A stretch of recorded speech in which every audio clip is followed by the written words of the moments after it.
For the record?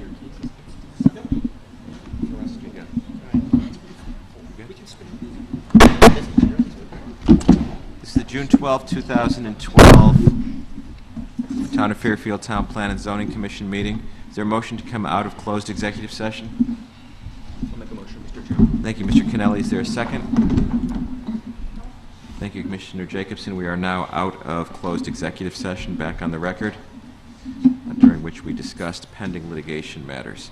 First item on the agenda, Bills and Communications, 2291, 2307 Post Road, review of Attorney Fitzpatrick's correspondence regarding his request to review revised plans pursuant to conditions of approval.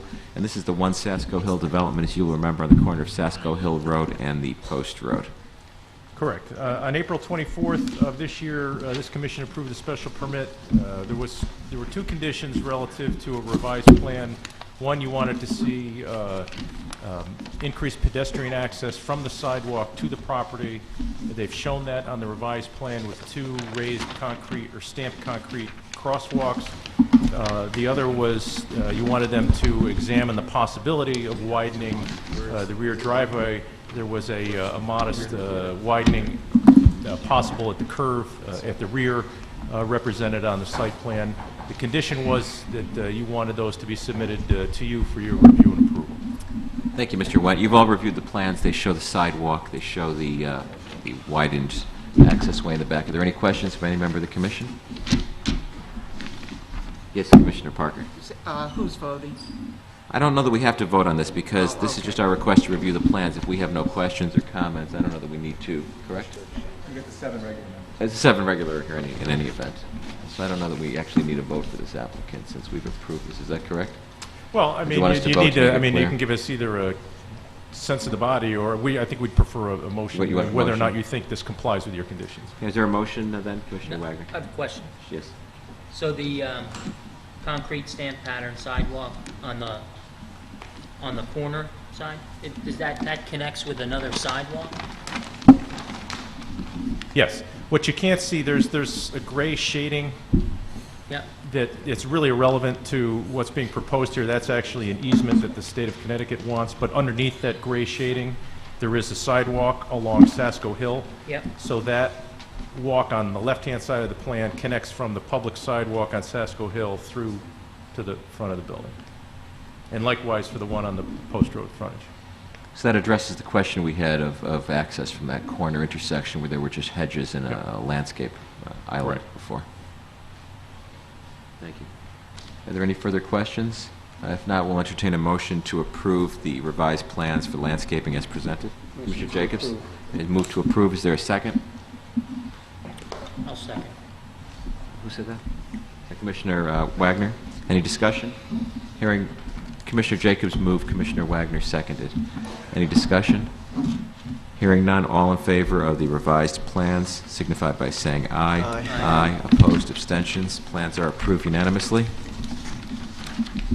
Next item to recommend a public hearing, 355 Pine Creek Avenue, special exception application of Scott and Jennifer Malik pertaining to the construction of a 2-story garage in a floodplain district. Because it's a floodplain district, our regs require any structure greater than 250 square feet requires special exception, which does require public hearing. Thank you. Is there a motion on this item? Commissioner Kennelly, it's moved. Is there a second? Commissioner Barrett's a seconded. Any discussion? Hearing none, all in favor of referring to public hearing, 355 Pine Creek Avenue, special exception application of Scott and Jennifer Malik pertaining to the construction of a 2-story garage in a floodplain district, signify by saying aye. Aye. Opposed, abstentions. It's referred unanimously to public hearing. One item on old business, 1400 through 1462 Post Road, special permit application of 1460 Post Road LLC pertaining to a proposed second-floor addition in a center design district. Public hearing was May 8th. Expiration date is July 12th. Present, Leclerc, Barretts, Jacobs, Jacobson, Kennelly, Suter, Wagner, Alessi, and Parker. So we have the 7 regular members of the commission on this item, as they're all present tonight. Is there any motion on that item? I'll make a motion to postpone or table. There's been a motion to, do you want to table or postpone to a date certain? Let's table for now. We have to the 12th. We have until July 12th, that's So, correct. all right, so table. There's been a motion to table that item by Commissioner Kennelly. Is there a second? Hearing no second, are there any other motions on this item? I'll second the motion. Now, there is a second. Commissioner Wagner's moved to second. The item before us is to table this item. Is there any discussion? I think we need to say in public why you want to table it. Okay. I mean, don't we have a time limit on how we need to act? We do. We have to act by July 12th We of have to this the year, 12th of or July. it's approved. Okay. Commissioner Kennelly, Why or? do you want to table it? Well, there have been some concerns raised related to whether or not the counsel for this applicant actually serves as a member of this body. And while that's being looked at, it seems appropriate for those experts to take a look at that. Okay, I mean, I agree. I think it was raised at the public hearing very briefly by Mr. Jacobs. And just in reviewing what I believe is the law or the statutes, I believe the applicant's attorney was out of order appearing before us. Again, I'm not a lawyer, but just reading the statute, which I'd like to read on the record, it says permissible for a municipal official who by virtue of his office as an ex officio member of board to appear before zoning commission on a matter as long as represents municipality and not the applicant. So, to me, it's pretty clear. I just don't understand what you would table. I don't know what we do. We already All right, heard well, this okay. application. I think Well- we may need to decide it on the merits, but that's the issue you're talking about. Right. Mr. Walsh is a selectman and somebody that actually could sit on our board. Right. Sit with us He's in in- executive session, should not appear before us. Nothing against him, it's just what we believe the law to be. Well, the rationale for the tabling is that I think that the commission has a responsibility to look at these applications, fairly and honestly, regardless of who comes before us as counsel. That said, we do also have a duty to rule out of order individuals we believe should not be before us because they are perhaps a member of this body. And not perhaps, you're correct. In fact, it's clear that the selectman is an ex officio member of this body. All I'm suggesting is there's been discussion, but off-the-record discussion about what his rationale was for appearing before us. But we did not, at the time of his appearance, have a motion to declare him out of order. Now, it may be, Mr. Vice Chairman, that going forward, that indeed that will be the policy of this board, that this board will have to declare individuals who come before us who we believe to be actually members of this body cannot appear as the legal representation for applicants. What I would say is that we have not yet heard from the selectmen about this matter. We already entertained him. We allowed him to speak before us in the public hearing. And I would say that we still have time on this matter to see how we want to navigate it.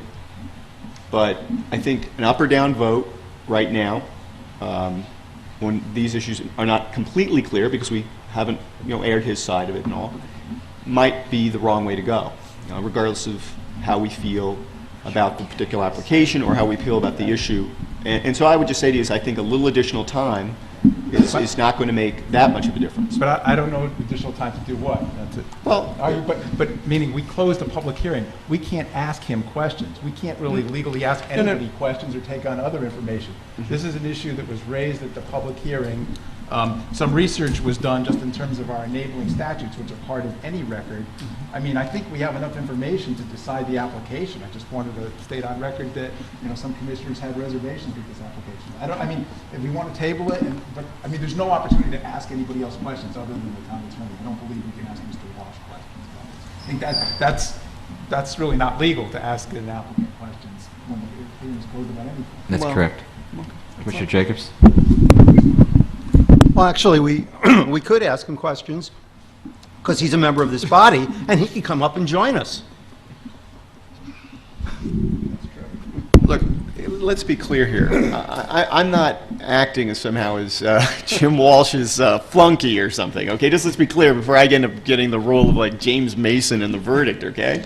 Look, all I'm saying is is that we as a commission just have to make sure that we proceed in a manner that is as deliberative as possible. And there seems to be some question. There's been talk that he may feel he has appropriately recused himself from. I know he in the discussion with Mr. Jacobs, he said he recused himself on budgetary matters related to the commission. But if this commission wants to go ahead and vote up or down on this, I'll set aside my motion. But I'm just saying a little bit of additional time. We have time on this. To see might be the appropriate thing to do. But I'm not going to fall on my sword over it. I'm just offering us, I think, is a reasonable approach. Commissioner Suter? You need the microphone. Commissioner Suter, thank you. Now, Mr. Walsh should recuse himself or whether they should treat the application differently because of his ex officio status is really a legal question. And tabling it for some time will give us more time to get a better legal answer to exactly how we should treat the application. A number of opinions were expressed in executive session. I wasn't convinced completely by any of them, and I think we need a better legal analysis of the situation. So I'm in favor of this. Is there any further discussion by any member of the commission?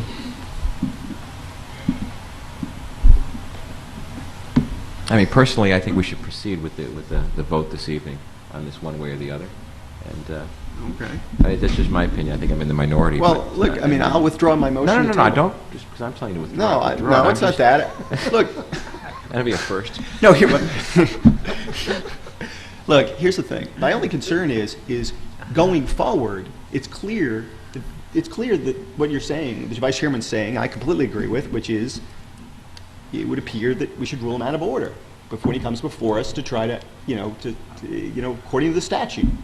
But we entertained this, and the question is, can we now, can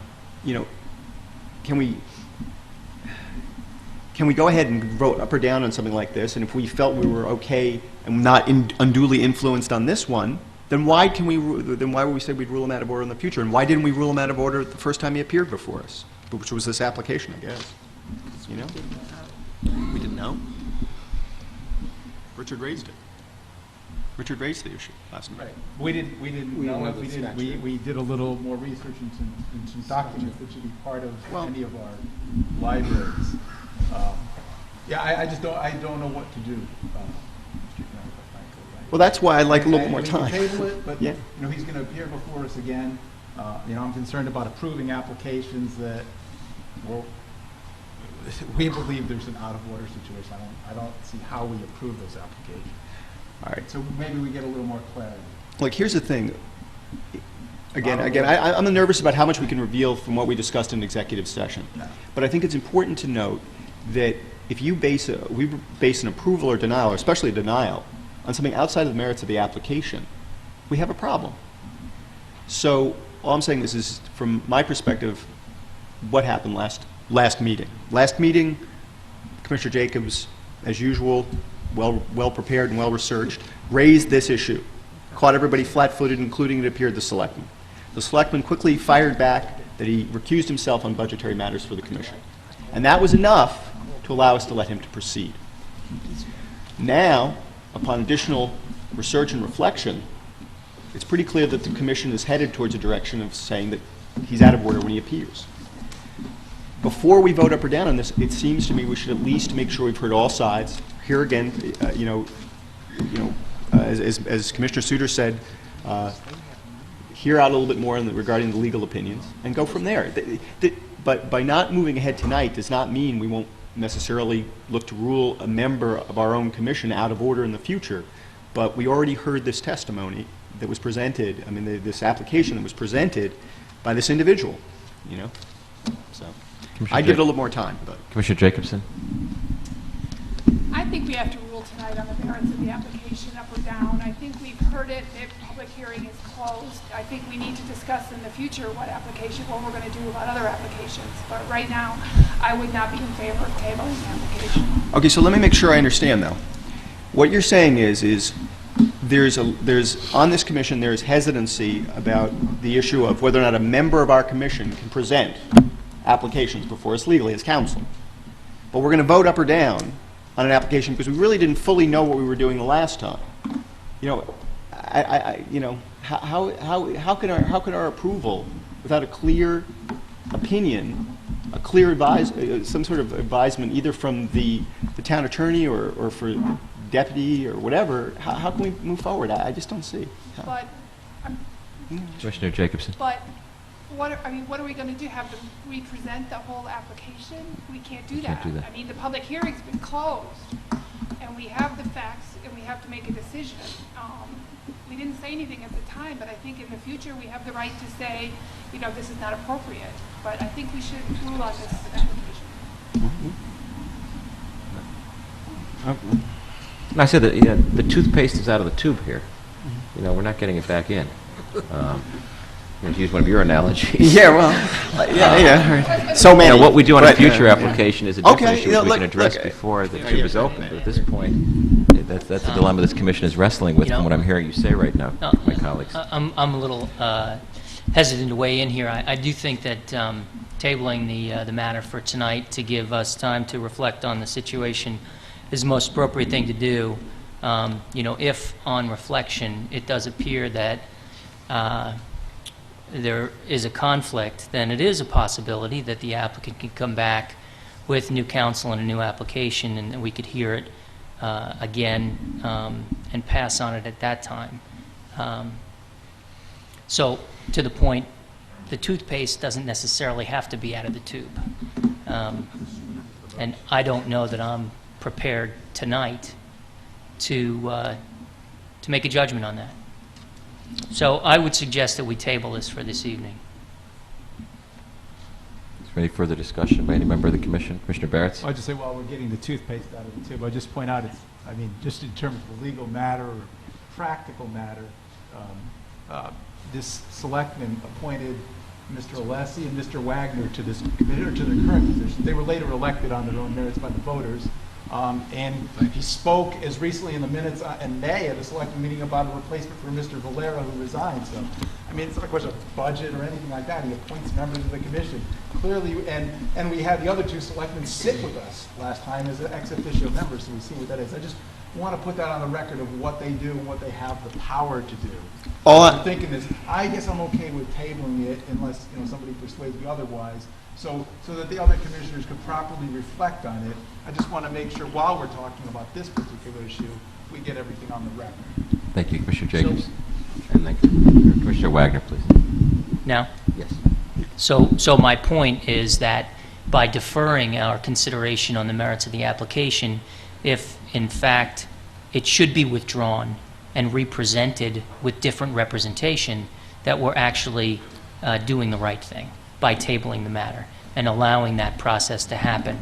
Whereas if we were to consider the matter today and upon reflection it turned out that it should have been withdrawn and represented, then we will not have had approved it in an inappropriate situation.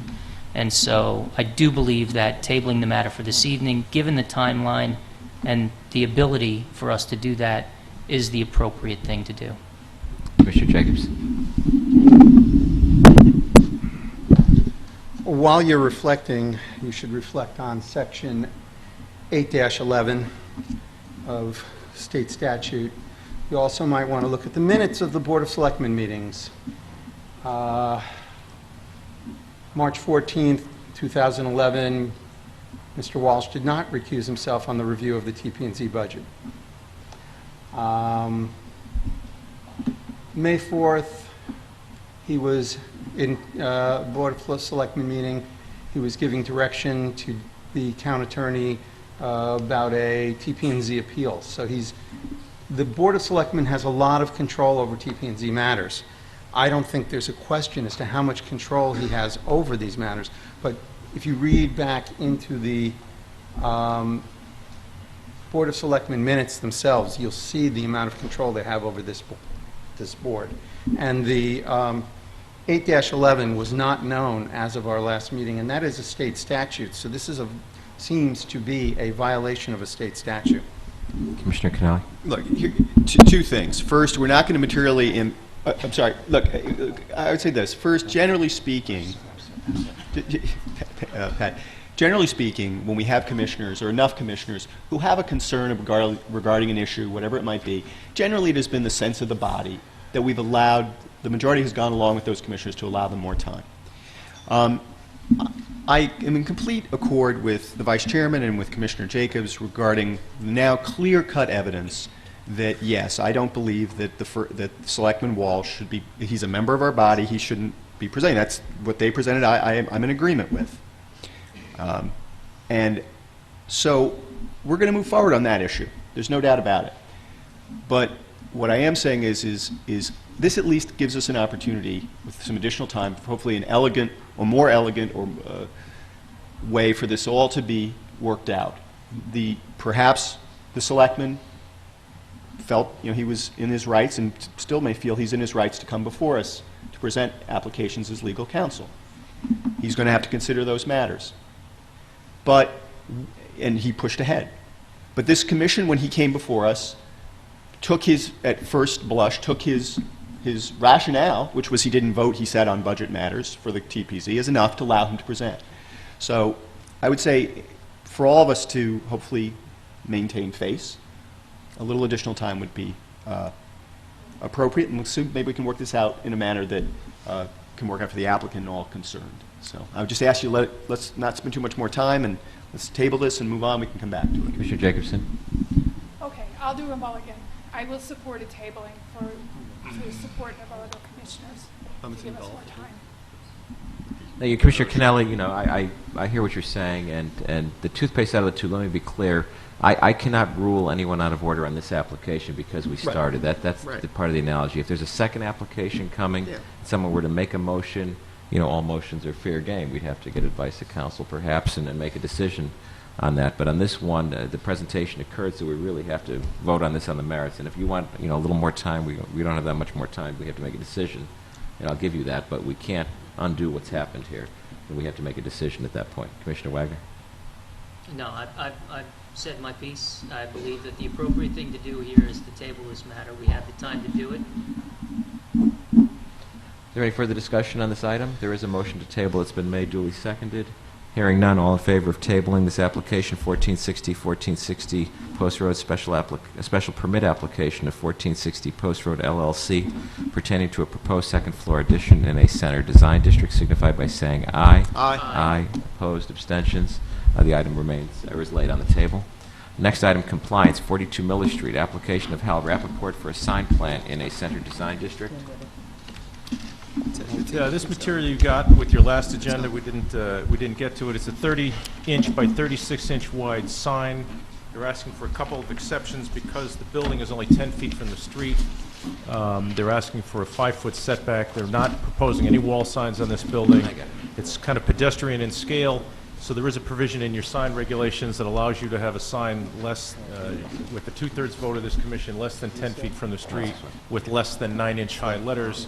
And this is a 30 by 36-inch sign because the building is more residential looking than anything else. Thank you. Is there any motion on this item? Any member of the commission? Any motion? I'll move to approve. Thank you. Commissioner Barrett has moved to approve. Is there a second? Commissioner Suter seconded. Is there any discussion? This is non-illuminated, is that correct? Correct. Non-neon, non-moving, all the Wood. things we've talked about. No recently. flashing, no moving, No flashing, no neon. moving, no neon. Or LED. Or LED. Is there any discussion on this item by any member of the commission? Hearing none, all in favor of approval, compliance application for Hal Rappaport for a sign plan at 42 Miller Street in the Design Commercial District, signified by saying aye. Aye. Aye. Opposed, abstention. Item carries unanimously.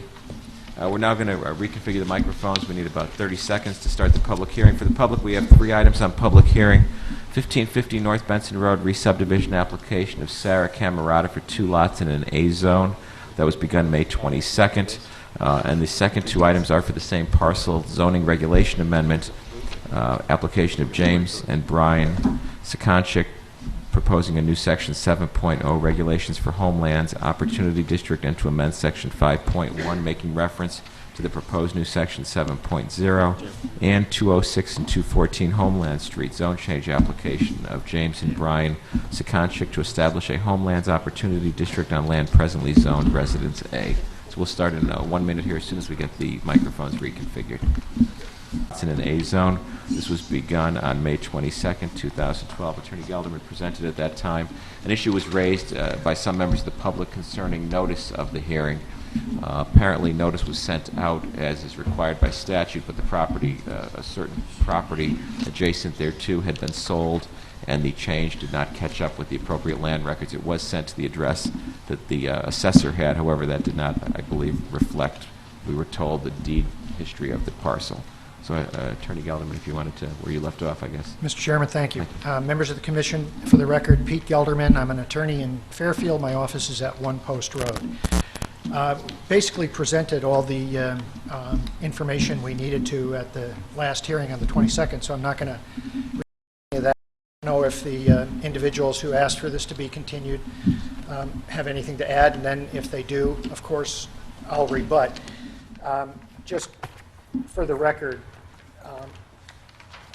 the case law in Connecticut is fairly clear that if, for purposes of, for example, statutory notice publication in a newspaper, if that's done incorrectly, then that's a jurisdictional problem, and whether somebody shows up to a hearing or not doesn't waive it. But notice, for example, by mail or personal notice, case law is very clear that once you come to a meeting, you've waived any defect that might have existed. I don't think one did, but that might have existed by virtue of the fact that you were present at the hearing. So that case is Schwartz versus Town of Hamden. I have one copy of it here. I can certainly give the Commission for the record, but it's a Supreme Court case. So.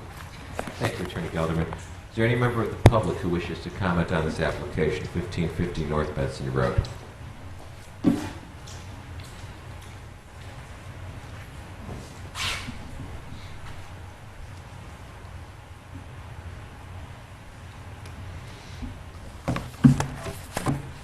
Hi, I am the party who asked to have this extended. My name is Anne Marie Barton. My husband Louis is here also. And we bought the property right down here, which is Barenfeld and Pepe on your papers. And what we're concerned about is that the property on 1550 North Benson is 3.5 to 4 feet higher than our property, and it's held back by a stone retaining wall, which has been there for as long as anybody here can remember, and it is also the property line. We're very concerned about the trees along there, the trees along North Benson, and that retaining wall, as they provide us privacy and use of our backyard. The problem is this retaining wall is holding back all the soil. The trees are holding back erosion, and we would like to protect all of that. We also, because we know that the house that exists, I have pictures, has just a few windows that look over into our yard and way down at the far corner. When new houses are put in that look to be 2 stories high, we're going to have a lot of privacy taken away. So what we were proposing, and we did propose this to the builder, and he rejected any discussion, was to put a privacy fence behind the stone wall at that height, the maximum the town would allow, because that's 4 feet higher than our yard to begin with. And also to preserve the trees for natural erosion and for the aesthetics and the privacy issue, because we bought a mature property with mature trees and a beautiful stone wall that's New England. We didn't know this would be taken away from us in a few months. The trees you're referring to, are they your trees? Some of them are, and some of them are right along the property line. They're all here. There's 2 60-inch oaks.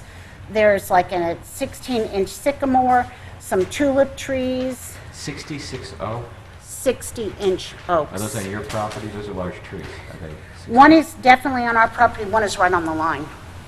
And the fence, because we have a cyclone fence that's in front of that stone wall, and the cyclone fence actually goes into these trees. We're also concerned about... Just for your name for the record, sir. My You're name Mr. is Lou Mr. Barton. Thank you. We're also concerned about heavy equipment damaging the roots of the trees and killing them, and also possibly damaging that retaining wall, which holds back many acres of property. We had previously lived in Texas where many trees on the property was damaged in construction. It took like a year or two for all of them to die. Apparently, bulldozers or whatever damaged the roots. And of course, anytime they move soil around, they tend to, pile up on those trees, and that kills the roots because they can't get water. I do have pictures showing... I was going to say, Mrs. Barton, if you have pictures, you want us to look at them, you could circulate them, Oh, submit them, sure. and we'll look at them. Whenever you're ready to show us. Oh, okay. But don't... go ahead. The first few are of the wall and our existing, there's a vinyl cyclone type fence. The one picture shows the house with the very few windows that are way far in the back corner. It's really almost to our neighbor's yard. And I do have a few representations of the fence that the property owner before us put up along North Benson Road that's atop and behind the stone retaining wall over there, which is what we would consider, as a viable alternative to having no privacy. Is the stone wall on your property or the... The stone wall, I believe I was told by Jim, is the property line. Right on the line. It Right. looks from here like it's the property line. I'm not sure when this was surveyed. And it's quite long. It continues to Our neighbor's yard. neighbor Connie's yard as well. Thank you. Is the chain link fence yours or theirs? It's ours. Okay, so it's from shooting from your backyard. We were told by the people we were purchasing the property that the stone wall was on their property. When I went to town hall and I was talking to Jim one day, Jim said it appears like the stone wall, if you look, like on top of the stone wall might be the property line, which could be like the back inch of the stone wall, we don't know. Yeah, it's a very, very old stone wall, like field stone.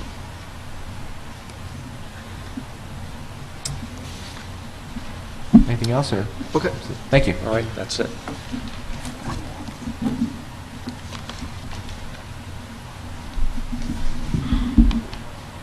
Good evening. My name is Connie Lasky. I live next to the Bartons, and of course, I don't want the wall disturbed either.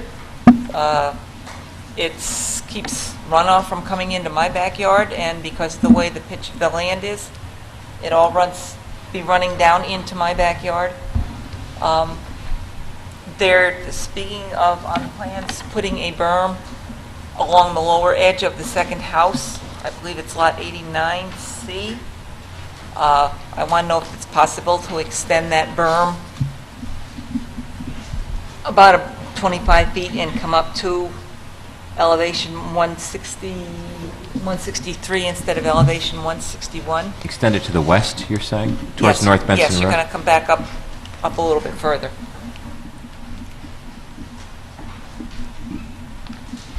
And I also have here a letter to the Town Planning and Zoning from the Emmons family who live down over here on the lower side. And if I may read it, it says to Town Planning and Zoning, I live at 27 Nutmeg Lane with my elderly mother who is 88 years old. We live next to the property where they want to develop 2 new houses. According to the plan I saw, they want to put a driveway on town property, which I don't understand how they can do that. They also want to put a driveway along the property line where I have the first 4 cedar trees, which are on my property. The last cedar tree is on the development property. As far as I'm concerned, that one they can take down since it's on their property. My main concern is the noise they will make. It will disturb my mother. The runoff when it rains and how the sewer line will affect our house and also down the street. And his other concern is that if there's too many trucks on the road, will there be enough room for emergency vehicles, being that's a cul-de-sac? John Emmons. And I You have a can submit copy to of the that. commission. I have a copy of You that. can just give it to the staff, it's fine. When you're done speaking, if you could just hand it over there, Yeah. we'll take it. You all finished? Thank you, ma'am. Thank you, Ms. Lasky. Sir?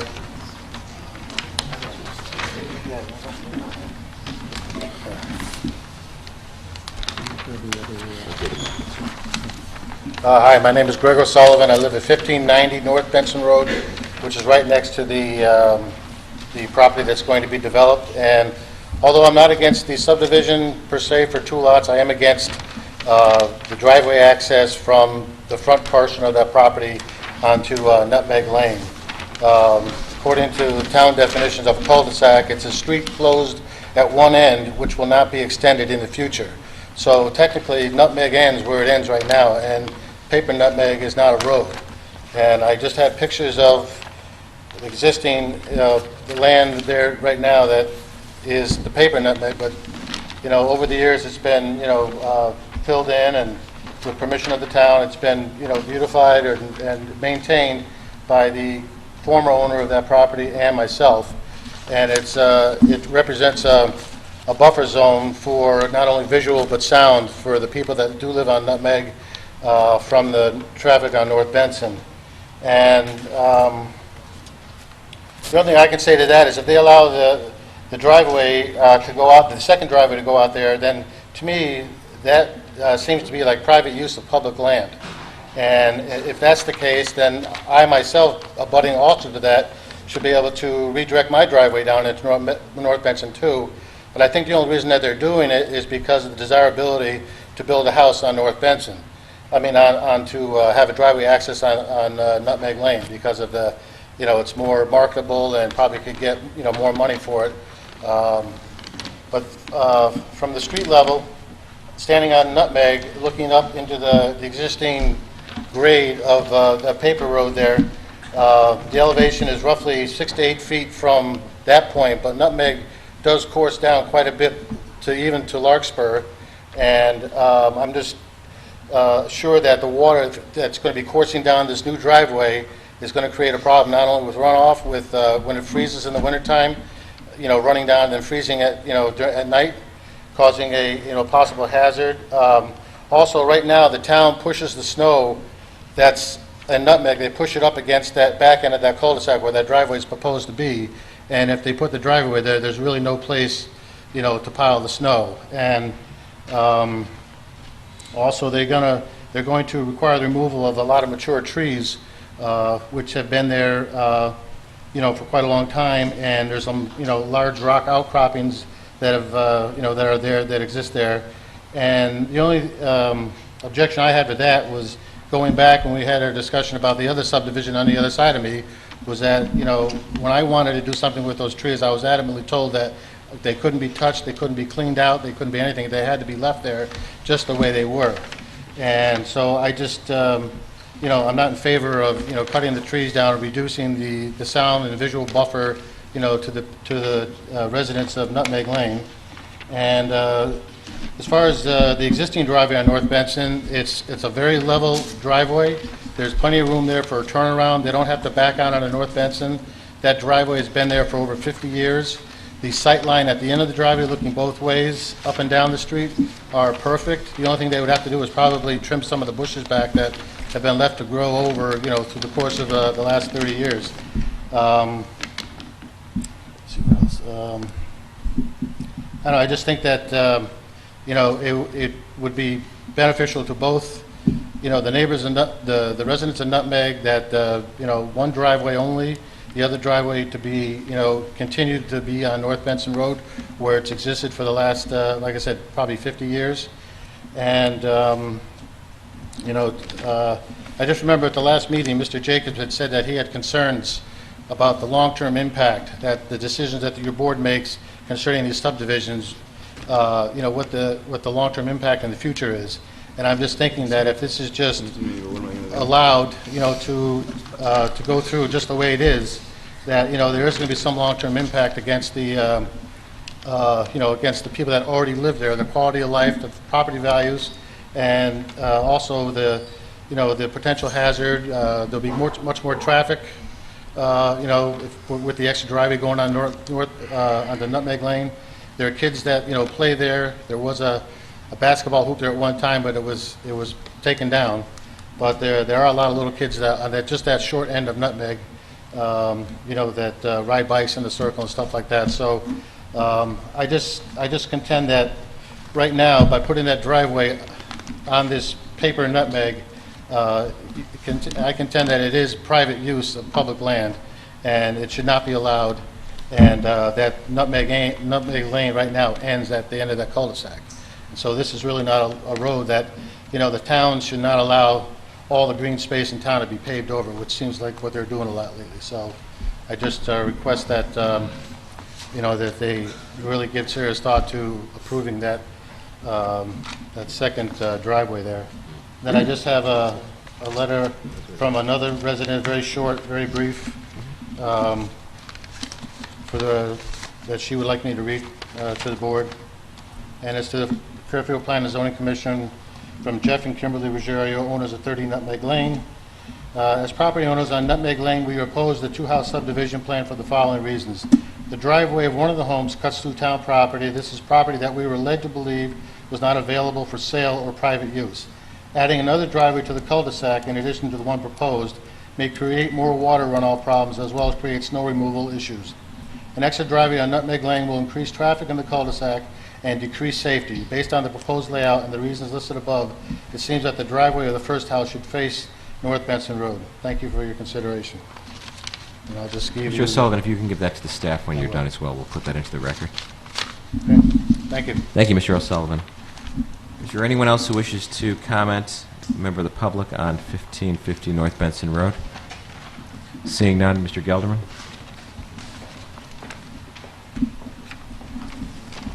Thank you, Mr. Chairman. Again, for the record, Pete Gelderman. Really, the only consideration that this commission has when it comes to a subdivision is whether or not the application meets the requirements of your regulations. This application does. In fact, if drainage is a concern, if water is a concern, the town engineer had some comments. Our engineer actually made certain changes to the plans and created a drainage calculation sheet that basically states that all of the water, or concludes that all of the water, will be retained on site. So there's not going to be any impact on the neighboring properties, and a fear of that is not justification that it's going to exist when there's engineering data in the file to show that it won't. My client has no intention to touch that stone wall. That stone wall is, in fact, the property line. The property line runs virtually through the center of the stone wall. So he has no intention of doing anything negative to that stone wall, nor does he intend to take any trees down that would, well, first of all, he's not going to take any mature trees down that he can avoid taking down as part of his construction. It's beneficial to leave those up, especially along the property lines. So those aren't, for the most part, to the extent they're on a property line, they're not going to be touched. To the extent they're on somebody else's property, obviously they're not going to be touched. They can't be touched. So he's cognizant of that, and he's aware of the fact that there's a benefit both to him and the neighbors to maintain those mature trees. As for the driveway, first of all, there's not a driveway in town that doesn't cross over some portion of the town right-of-way to get to the paved portion of a street. That's the nature of driveways. The property lines don't end at the paved portion of the road. So driveways which look like they're private are really in the public right-of-way. That's how you get access to a public right-of-way. We think it's a better plan to have this driveway exit out onto Nutmeg Lane rather than onto North Benson. Some of the maneuvering that was possible in the past, where cars could circle around and possibly not back out onto North Benson, existed by virtue of the size of that individual lot. Once it's subdivided, that freedom of movement and traffic within the lot doesn't exist anymore. So the safer way to exit that property is over the driveway onto Nutmeg Lane. That is a town right-of-way, so it's passing over the town right-of-way. If you look at your plan, I think you'll see there's plenty of room and area to get rid of snow to the extent it gets piled up at the end of Nutmeg. So whether that driveway is there or not isn't really going to have an effect on that. There are actually a couple of trees located where the driveway is, so I don't think snow was piled up there in the past at any rate. So with that, I would just say that obviously I think we've complied with all of the subdivision regulations. That's obviously something that's up to the commission to decide that we have, and if we have, and I believe we have, then this application ought to be approved because that's an administrative function of the Planning and Zoning Commission. Attorney Gelderman, one question before you leave. If this commission were to put as conditions of approval that your client will not remove the stone wall bordering the property and will not remove those two 60-inch trees, one of which appears to be sitting on the property line on the map, the other one appears to be on your property. Am I correct? Those are acceptable, at least those two conditions are acceptable conditions to your client? Well, I'm not sure which 60-inch tree you're talking about, but if we can identify it, then I can... I'll just be clear in my question. That's fair enough. What's that? Which is the one you were showing me. You had the map out here a second ago. This one? Yeah, it's this one. Yeah, for the record, I'm referring to existing condition map, existing condition zoning location survey map sheet 1 of 2. There appear to be two trees on the southernmost property line, south 66 degrees, 42 minutes, 11 seconds west, 217.55 feet on the south side of the property. They're the only two large trees, one of which encircles, in fact, the designation of south 66 degrees, 42.11. The other encircles the dimension of 217.55 feet on the map. The one to the west appears to be 80% on what was formerly the Barenfeld and Pepe property. The one to the east appears to be on the subject property. Both of those would be acceptable conditions. Thank you. Yes, Commissioner Jacobson. How many houses are on the cul-de-sac? I think there are 7. 7? Is it a cul-de-sac or is it a temporary turnaround? Well, when does a temporary turnaround become a cul-de-sac? I don't know. Depends on... It's been a cul-de-sac. I'm just asking. Yeah. Because we've had an issue with that before. Well, the town right-of-way extends to North Benson, It does. but it's never been extended. So, Mr. Kelman, Commissioner Connelly. Yeah, thanks, Mr. Chairman.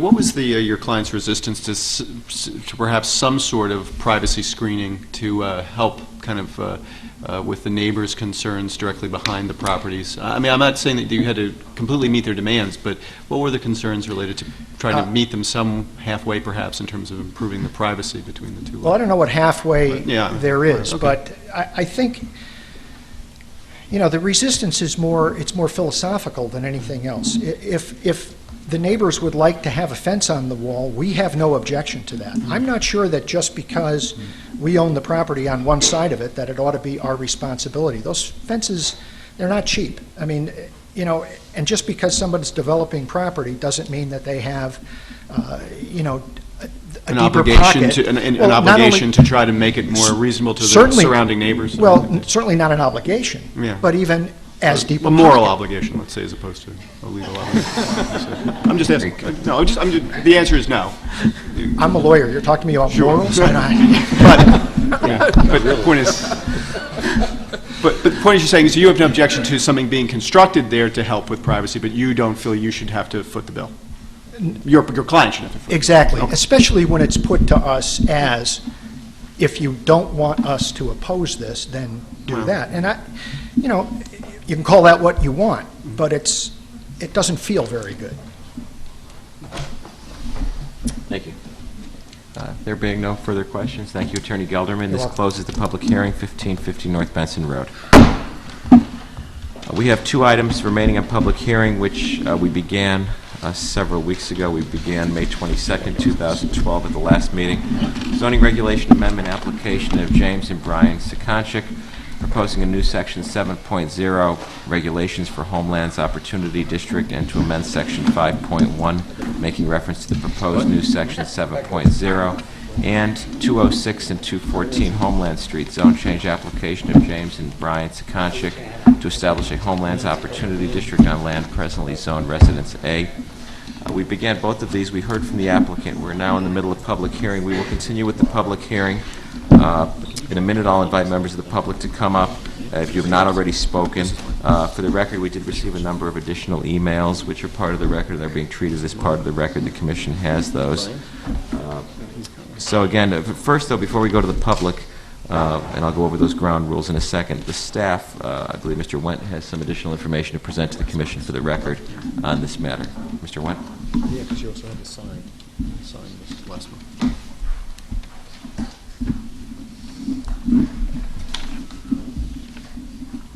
Thank you. Thank you.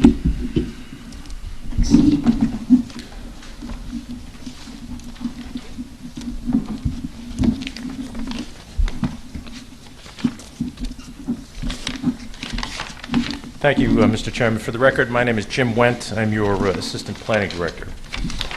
In response to some comments that were made at the last hearing by both members of the Commission and the public, we prepared the following report with respect to the potential applicability of this regulation to other parcels. Basically, what I have to say is this. The original Homeland Subdivision was in 1916. And it was just that type of land division, along with others, that led the town to adopt zoning regulations in the first place. Between 1910 and 1920, Fairfield nearly doubled in population from 6,000 to 11,000 folks. This was due to post-World War I industrial boom in adjacent Bridgeport, which contributed to the rapid development of the eastern part of Fairfield. The town recognized that the uncontrolled division and development of property was not sustainable. First zoning regulations were adopted in August of 1925. In the introductional paragraph to those regulations is the following. In order to provide the health, comfort, and general welfare in living and working conditions in accordance with the provisions of law, the Zoning Commission of the Town of Fairfield, Connecticut hereby adopts and promulgates the following regulations relating to uses, heights, areas, and locations of buildings in various districts of the town. Now, in 1930, and attached to this packet is a copy of the 1930 zoning map. Streets are a little difficult to read in scale, but in the upper right-hand portion, you can see the Homeland neighborhood. It's mapped because it was subdivided in 1916, and it was a Residence A zone at that time. Why look back at this historical reference when we're talking about developing a single parcel of 10,000 square feet? Well, the applicant has indicated that his intent is to use this proposed regulation as a vehicle to divide his property into two 5,000 square foot lots. The potential impact is much greater. An analysis of the number of potential properties that could similarly be eligible for the Homelands Opportunity District regulations reveals the following. There are a total of 12,493 parcels in the town that have an area greater than or equal to 10,000 square feet. In the A zone alone, there are 4,055 such parcels. A more limited analysis of eligible parcels within the immediate area of the subject parcel was undertaken to also examine the required minimum lot width of 100 feet as proposed in the regulation. That limited analysis reveals a total of 349 parcels in the immediate area alone which could be subject to this proposal. There is a map on the third page. The chair has a colored copy, as does the applicant, and file, but in the colored copy you can see the subject parcel in red. In green are the 349 other parcels that I looked at to make sure that they had the requisite size and lot width. Now, I didn't have the opportunity to do that for all 12,493 parcels in the town, but you can see just within the immediate neighborhood alone, there's 349 parcels that this could potentially apply to. So the impact of the proposed regulation, which is the potential division of more than 12,000 parcels into many more 5,000 square foot parcels, essentially turns the clock back to the 1920s, when such development caused the town to recognize that regulations were needed to be adopted to provide health, comfort, and the general welfare of the community. And this proposal undermines that purpose. That's all I have, Mr. Chairman. Thank you, Mr. Wendt, for that thorough presentation. Is there any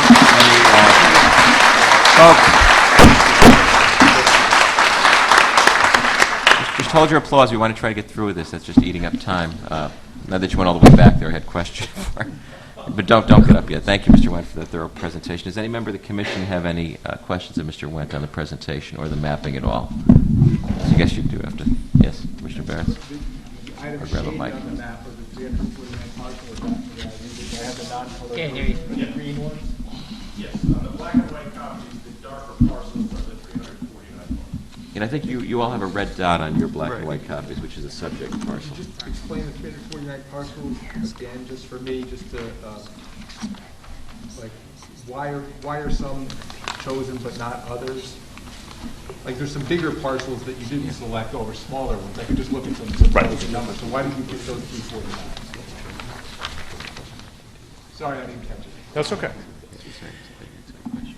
There are some that may appear larger in total area, but don't have 100 foot of lot width within 30 feet of the street. There are others that are larger that are town-owned parcels, or a church or a school that I didn't think was likely to be subject to the application. Yes, Commissioner Lessie. Mr. Wendt, is you're saying that according to this application, we're looking at an extra 4,055 parcels that could be subject to this zoning change? Well, that's only in the Zone A. In Zone A alone? In the total town, it's upwards of 12,000 parcels. Again, I didn't have the opportunity to examine 12,000 parcels for lot width requirements, but it's a substantial number of parcels that could also be eligible for the applicability of the regulations as they're proposed. Thank you.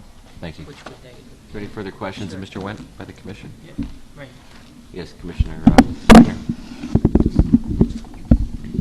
So by logical extension, were that to happen, that would have a negative impact on the public health, safety, and welfare of the town of Fairfield?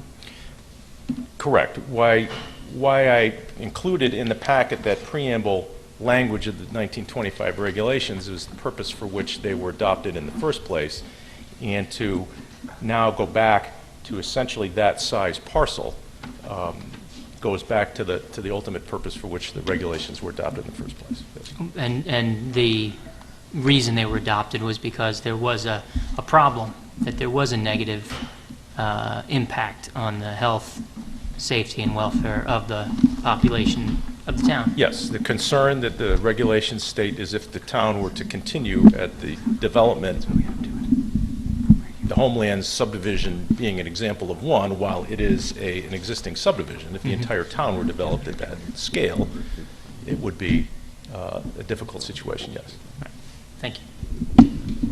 Thank you. Thank you. Now going to the public, we're going to open the floor to any members of the public, again, who have not commented. I'd ask you to come up one at a time to the podium, identify yourself with your name and address. I'd ask you to be as brief as possible so we can proceed and hopefully conclude tonight. Feel free to adopt comments of other members of the public, either tonight or on prior nights. We'll take due notice and treat your comments no less if you just agree with what someone else has said. If you have any questions that you may have should be posed in general terms to us, not the applicant. We as commissioners can follow up when the applicant has the rebuttal case at the end with any of those questions. Once we're done tonight, we will not vote on this item tonight. We traditionally do not vote on the item tonight. The applicant has a chance to have a final rebuttal to any of the comments that were made last time we were here, as well as tonight. We'll close the hearing, and then we will vote at a future time. So with that being said, if there's any member of the public who would like to speak, just come on up to the podium one at a time and address the commission on this. Seeing none? I know some of you want to speak, I'm sure.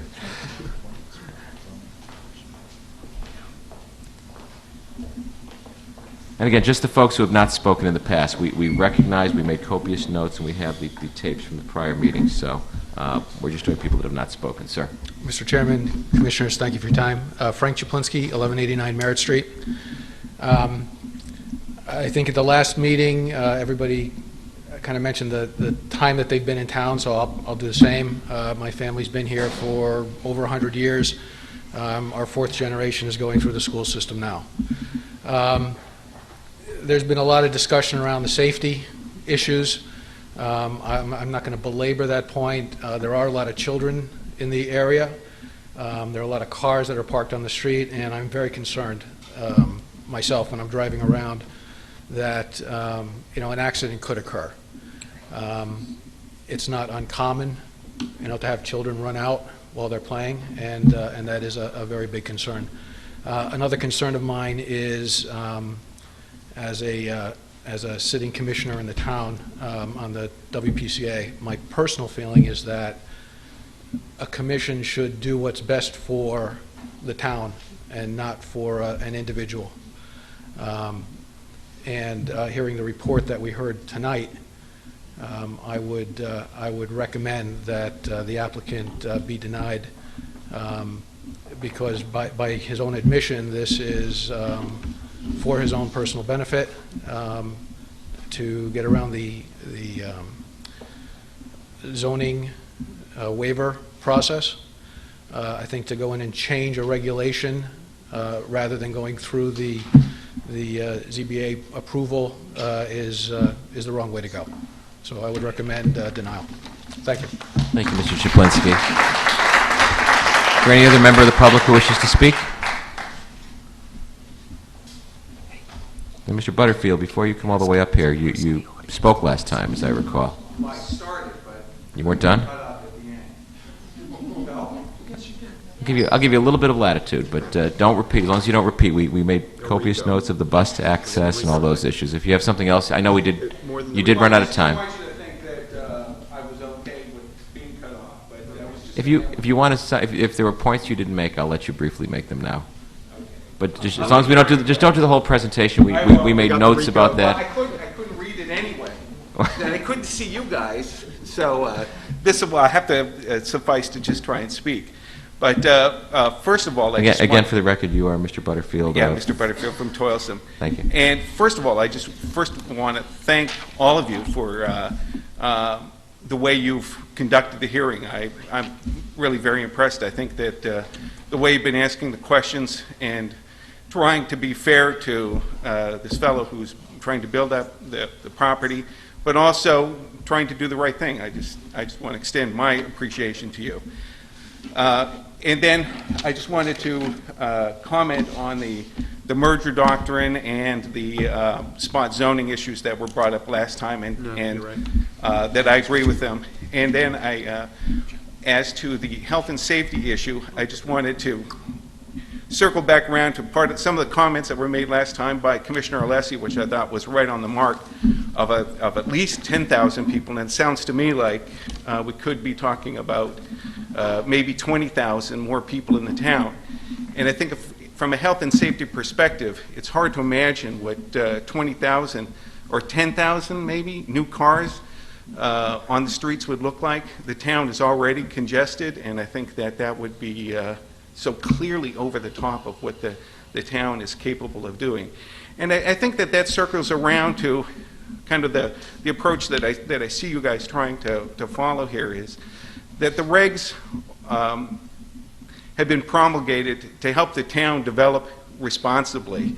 And I think to allow somebody to come in and just kind of plop down one of these suggestions in the middle of a neighborhood without any thought as to how it affects the entire town is ridiculous. And I encourage you to, I know there is some kind of commission in town that is reviewing affordable housing, and I encourage them to come up with a plan. I support it. I think it's important for the town to have affordable housing, but this kind of random, self-serving, come in and throw down something in one neighborhood just doesn't make any sense at all.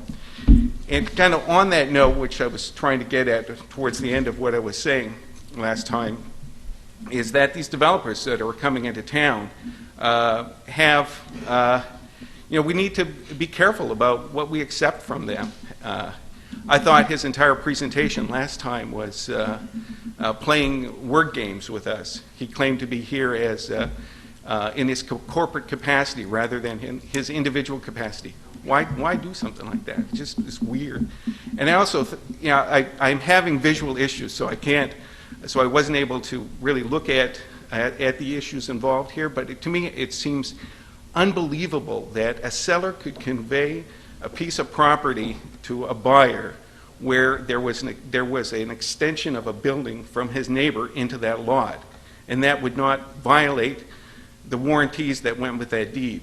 So in other words, everything that this guy's doing just nothing smells right from the very inception of him getting to the deed to the property. How does somebody get a deed where your neighbor's house is into your property? This just doesn't make sense. And I would ask you to talk to the town attorney and really work this through, because this isn't going to be the only developer who's going to try and pull these kind of shenanigans. And I think that we look to you folks to hold them to a high standard. It's not, it's almost like they don't have any skin in the game, that they think they can come in here and push. And to me, last time, I thought he was threatening you guys. You're like, I'm going to do this, give in on something. And I feel like his feeling is he has nothing to lose.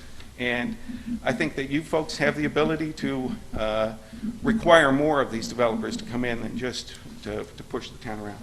But that's all I have to say. Thanks. Thank you, Mr. Butterfield. Any additional comments by anyone?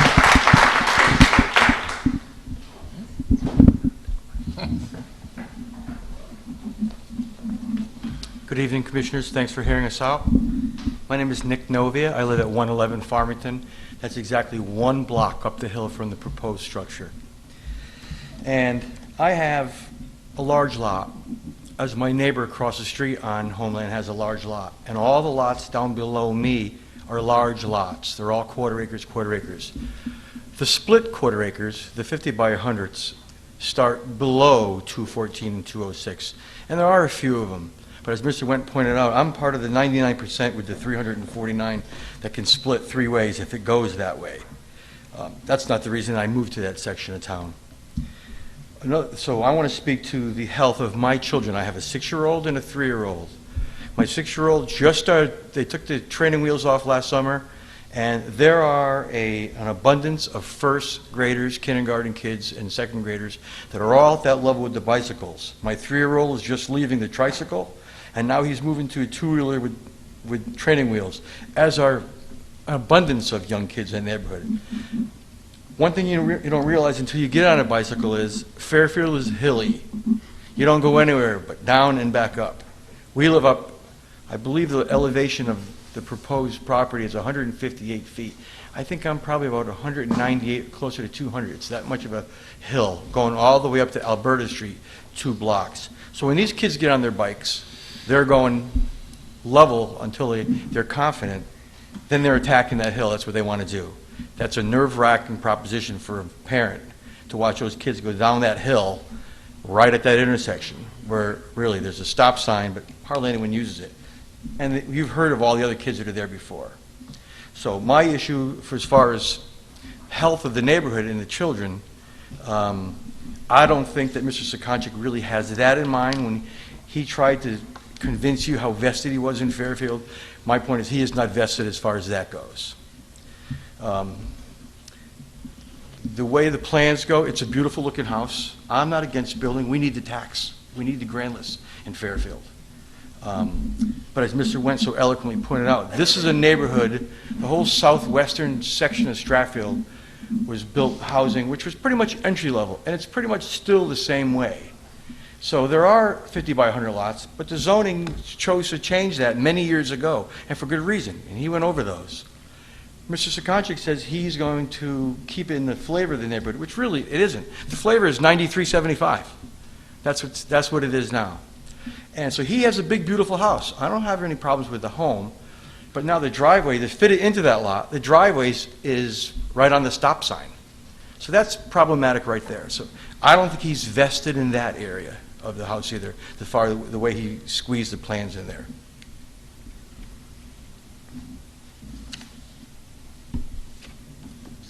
And as far as affordability, there aren't that many more neighborhoods in Fairfield that are as affordable as ours.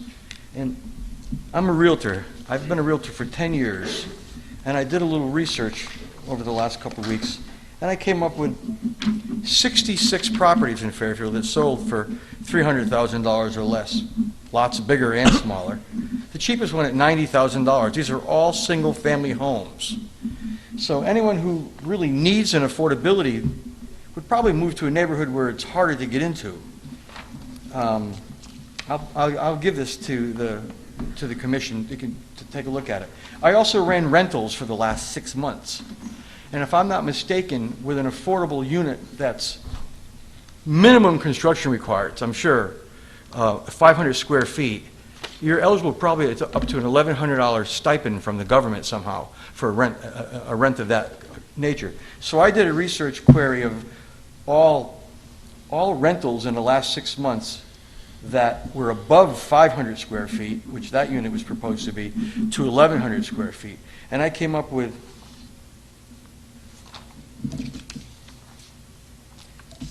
26 apartments that sold that rented larger than that for less than what you could get for affordable housing in the Stratfield neighborhood. So as far as affordability goes, there's nothing more affordable. Now you could go to like the Melville Village in Grasmere where there's more multi-families and things like that. And those neighborhoods have always been multi-families like that, built like that. And I don't know if the affordability housing intent was to move in and spot zone like he's trying to do. I don't think so. So I don't think he's vested there. I don't think he's got any altruistic ideas of helping Fairfield by coming here and doing this for affordability, because I don't think we need it there. I'm not against affordable housing.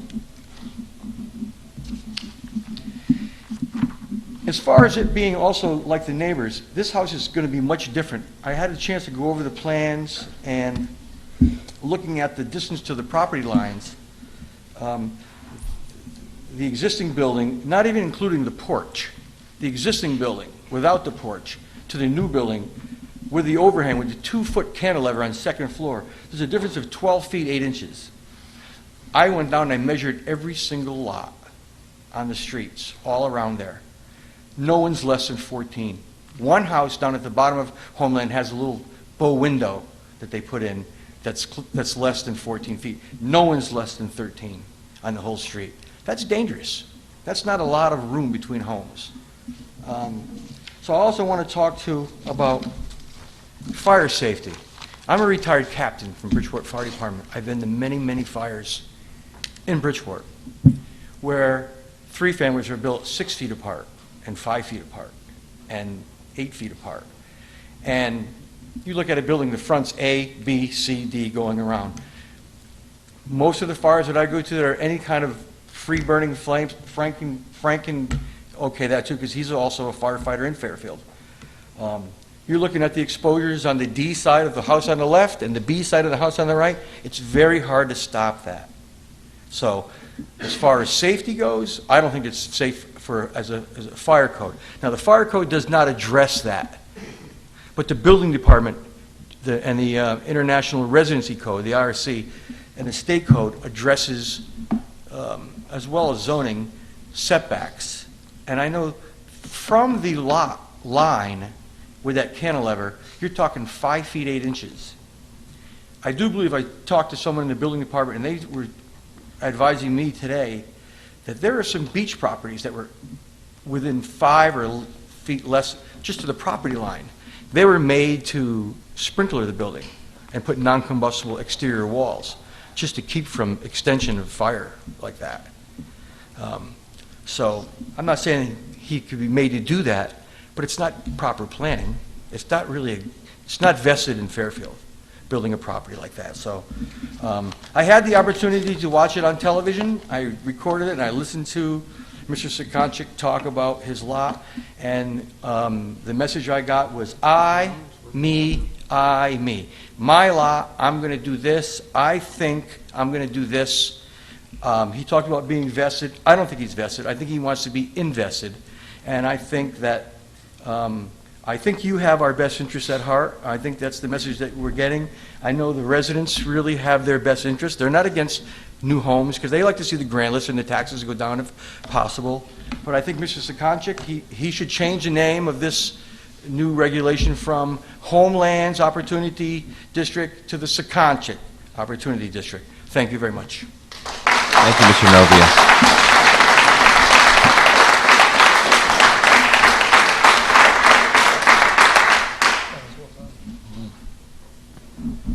Is that it? Is there any other member of the public who wishes to speak on this application tonight? Sir.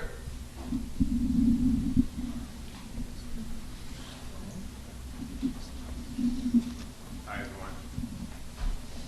My name is George Montplaisir. I've been a resident of Fairfield for 15 years.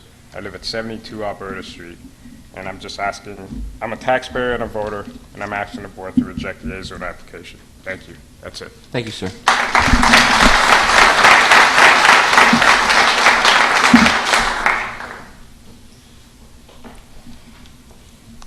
Seeing no further comments, any member of the public, we will go back to the applicant. Mr. Sekanchik, do you have any rebuttal, final comments to make on this application, sir?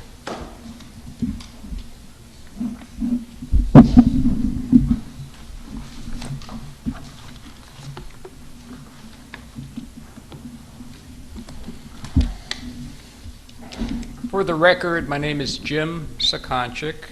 I am the applicant. I'm also a professional engineer and land surveyor, and the person who prepared the maps here tonight.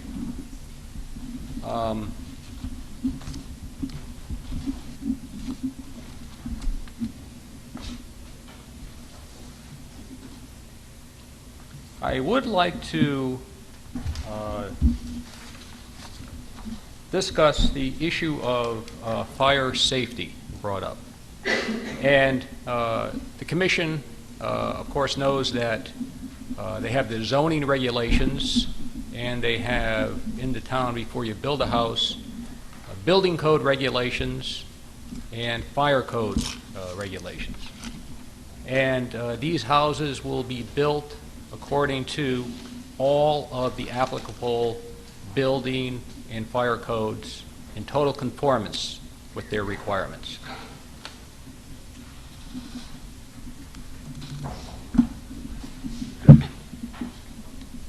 Traffic. A lot of people discussed traffic. And I believe that I would want to state on the record that the plot plan prepared by my office, signed by me, sealed as a professional engineer and land surveyor, has placed a house, placed a driveway, placed the access to this parcel in a safe manner. Also, I do practice traffic engineering, and I would like to state on the record that the access is safe as it enters the adjacent street. Brookridge Avenue is a local street. There is only about 200 feet between stop signs. The traffic in that area does not have high velocity on either Brookridge Avenue and Homeland Street. There was a discussion of an accident that occurred on Merritt Street, but that is an unfair comparison because Merritt Street is a collector street. Merritt Street is a connector between Valley Road and Park Avenue. So consequently, you have traffic on that road that might be going to areas other than the neighborhood. The people who use Homeland Street and Brookridge Avenue are people of the neighborhood going to places in the neighborhood. For the record, there's no traffic engineering report in the record, right? I just made one, sir. No, but No, to be clear, I to be just clear, wanna be Mr. clear. No, Well, one at a time so we keep the record sorry. clear. I apologize. Mr. Wagner, you said, what was your response you made? What did you just say? I am making a representation that as a professional engineer who, as a profession in the last 40 years, has practiced civil engineering, which includes traffic safety analysis, that this situation, as these driveways enter onto Brookridge Road, is safe and that there are no traffic issues on these roads in this neighborhood if this house is built there. Could you give us for the record your qualifications to make such a statement? You're a civil engineer, correct? I am a civil engineer. I am a professional engineer. What are your qualifications to make any comments regarding traffic safety to make you competent to testify before this commission as a traffic engineer or one with knowledge, training, and experience beyond a lay person's opinion regarding traffic circulation, traffic flow, traffic safety, speed of vehicles, flow of vehicles, those type of items where typically we receive testimony from a traffic engineer, a professional who dedicates their career to those specific fields. Just so Okay. we're clear on And the conducts record. a traffic study. And conducts a full traffic study counting flow, turns, hourly analysis, and analyzes the A, B, C, D, E, F, if you will, the ratings of the roads by the different state and or federal I have agencies. 3 applications active in the local districts. In Monroe, for Monroe Mobile, I have a active application with the DOT district on new modification of curb cuts, changes to curb cuts, changes to width, rebuilding of sidewalks, all within the state highway, all within Monroe Turnpike and Gaybauer Road. Right there, it is an active application in front of the district. In the town of Watertown, they have a new Hyundai dealership. I have a submittal to the district showing how the trucks are going to be entering the site, delivering the vehicles, and returning back to the public highway. That is an active application. In District 1, Joe Paternoster, the engineer, has just called me to approve the modification of West Street in Southington, Connecticut, to allow a widening of the road to create a second lane, a second bypass lane on that state highway to gain access to a 30,000 square foot Yukon Medical Center. That is my seal, that is my design, those are my traffic reports, and he has just approved that. So right now I have 3 active applications in front of the Department of Transportation. Yes, sir, I am a traffic engineer. Just to be clear, you have applications pending. You've submitted applications to these various entities. The Southington one, you've been called to approve, was your testimony. What does that mean, you've been called to approve? The engineer of record, the person who signed and sealed the plans, is me. Remember, with engineering, it is the person who signs and seals. I am the individual who signed and sealed those documents. Your signing and sealing indicates that the document is an accurate representation of the layout of the roads. Is that correct, among other things? Well, the surveying end of it, and I am a land surveyor, represents the accurate depiction of the existing conditions. As a professional engineer involved in traffic design, I am the one who goes to the State Department of Transportation traffic requirements and create either new curb cuts, in the case of Monroe, or modified curb cuts, create access to tractor trailers to a new Hyundai dealership in Watertown, showing how that would work, or create new traffic lanes in state highways in order to gain access to this 30,000 square foot Yukon Medical Center. That is traffic engineering, sir. So are you stamping these, certifying them that they meet certain minimum standards? Yes, or are sir. you certifying them that, what are you certifying these drawings to meet that you're referencing? What standards are you certifying these drawings to meet? In Monroe, Watertown, and in Southington, these 3 active applications, I am certifying that they meet the safety requirements for operation of vehicles to and from and on state highways. Fair enough. And those safety requirements include line of sights, width of lanes, obstacles within turning lanes, radii, things like that, correct? Yes, yes. And they include signaling of those intersections, correct? These three cases do not have signals. Do any of those documents you've submitted, those plans you've submitted, contain analyses of traffic volumes during certain times of day, traffic levels, rating levels of the intersections of the roadways, both before and after the proposals that you're putting on the drawings? You know, if you're adding a turning lane, for instance, have you analyzed anywhere or submitted reports as an expert indicating what the current traffic volume is, traffic flow is, and what the projected traffic volume and flows would be should your recommendation and that turning lane, for instance, be implemented and added to the road, given the new development that's proposed or the existing development? I do that on a regular basis. But have you done it in these applications? That's what I'm trying to get at. Yeah, What in makes West you qualified Street- to be an expert before this commission as to traffic safety, traffic circulation, traffic congestion, roadway safety, volume of cars in this neighborhood existing and as proposed, the safety of that intersection with the driveway access, the number of cars that come down the street at that intersection where you're putting the driveway that everyone is speaking about? I'm just trying to get that on the record, what the qualifications are. I think that's Mr. Chairman, with all due respect, you're leaving out the whole thing. You're just asking these questions to this one specific property. You're That's not correct. relating it to the whole town that he's proposing. I don't think he has to answer traffic questions. No, but a traffic study should be presented with this application for the volume of the whole town that we're going to be facing. No. A traffic study has certain things. I don't mean to disagree with. My question for you, Mr. Stein, is where is the traffic study? I don't see, here's what I don't see. I'd just like to show me where in this application. Where is a drawing showing the exact location of the driveways? Where is a traffic report other than the anecdotal evidence that you just presented? You say, a traffic report that shows the things that the chairman said, like what are the car counts? What is the accident history? We get them all the time on subdivisions. We can require them.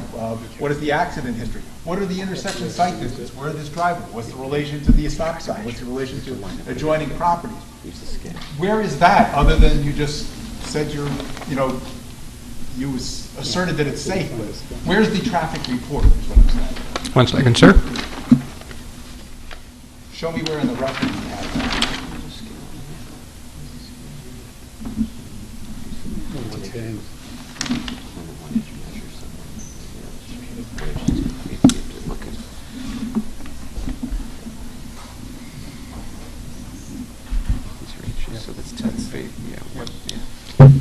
The plan in front of you is a customary plan. What plan are you referring to, just for the record? Thank you, sir. Thank you. I'm referring to a plan submitted as part of the application entitled HOD1, entitled Property Map Showing Existing and Proposed Dwelling for Homelands Opportunity Development Lots 137 and 138 Stratford Homelands. Thank you. And on that plan, in the customary format, I show the geometry of Brook Ridge Avenue, the geometry of Homeland Street. It shows the driveway curb cuts, the edge of road. It shows the radius around. It shows the stop sign. It shows the driveway entering, the turnaround for the driveway. And it shows where the intersection is. And that is the customary information shown on a plan for a residential district where there are very low traffic counts. Where in the record is any evidence of the traffic counts for this intersection? The reason is there is no significant traffic at this intersection. I'll put this in the record. No, hold on a second. And with all due respect, and I'm not trying to be argumentative here, I just would like a simple, straightforward answer. Is there or is there not a traffic study with traffic counts submitted for this proposed application, for the proposed lot? Okay. Right now, there is no number in the application because I felt there was no need for a number in this application, and the reason is I will place on the record right now that there is very low level of traffic at this location. For example, I will place in the record that when we did the survey, we set our transit right there at the centerline intersection of the 2 points. We were able to keep the transit there for over an hour while we were measuring distant spots on the property without interference at all with the traffic coming by for the occasional car. That, sir, is a traffic count of low volume. If you look at the information submitted by the public into the record, you will see a series of photographs of the street with a lot of people standing in the street, including children in, I guess you call it wagons, kids on bicycles, parents standing in the street. It looks like a block party. Sir, if you can have that situation on these roads, that is an indication of low level of traffic. There is consistent testimony by the public here that they're able to play ball games in the street at dinner time, and maybe they have to tell the kids to get out of the street because 5 vehicles were interfering with their ball game. I was watching them do it just before the last public hearing. It's great for the kids to be able to have that opportunity. If the effect of this development is that the fact that they have to stop their game 6 times instead of 5 times. One second, stop. Only because we have to change the tape to keep the record. No problem.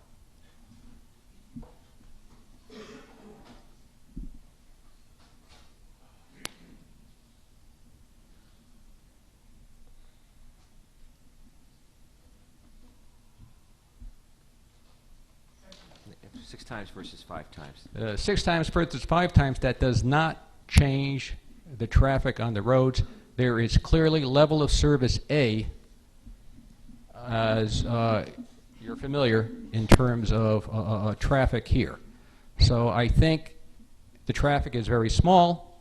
If anybody stands out there in the road, it's obvious that it's very light, and there is nothing that the access from this house up this driveway will create different than the 115 other houses that we had to notify in this area. If they work, this will work, and that is what I would like to place in the record. Mr. Alessi? Mr. Chairman, I need help. I mean, before us we have an application to change Zone A. And by Mr. Went's testimony, possibility for 12,000 parcels to be developed, correct? So why are we talking about a traffic study for one corner and not for the whole zone as proposing to be changed? That's what I don't understand. We have an application now. We have 2 separate applications, one for Homeland Street and one for a change to the zone. Shouldn't we have a traffic study for the zone if we're proposing to add this many more parcels?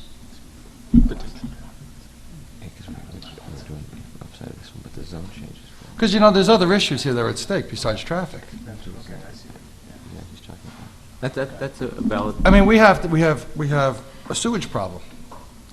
If we change the zone, we have a health and safety issue as far as sewage goes. Can the town handle that much sewage? Can the town water supply handle that much? None of these studies have been even done or shown at all in the application.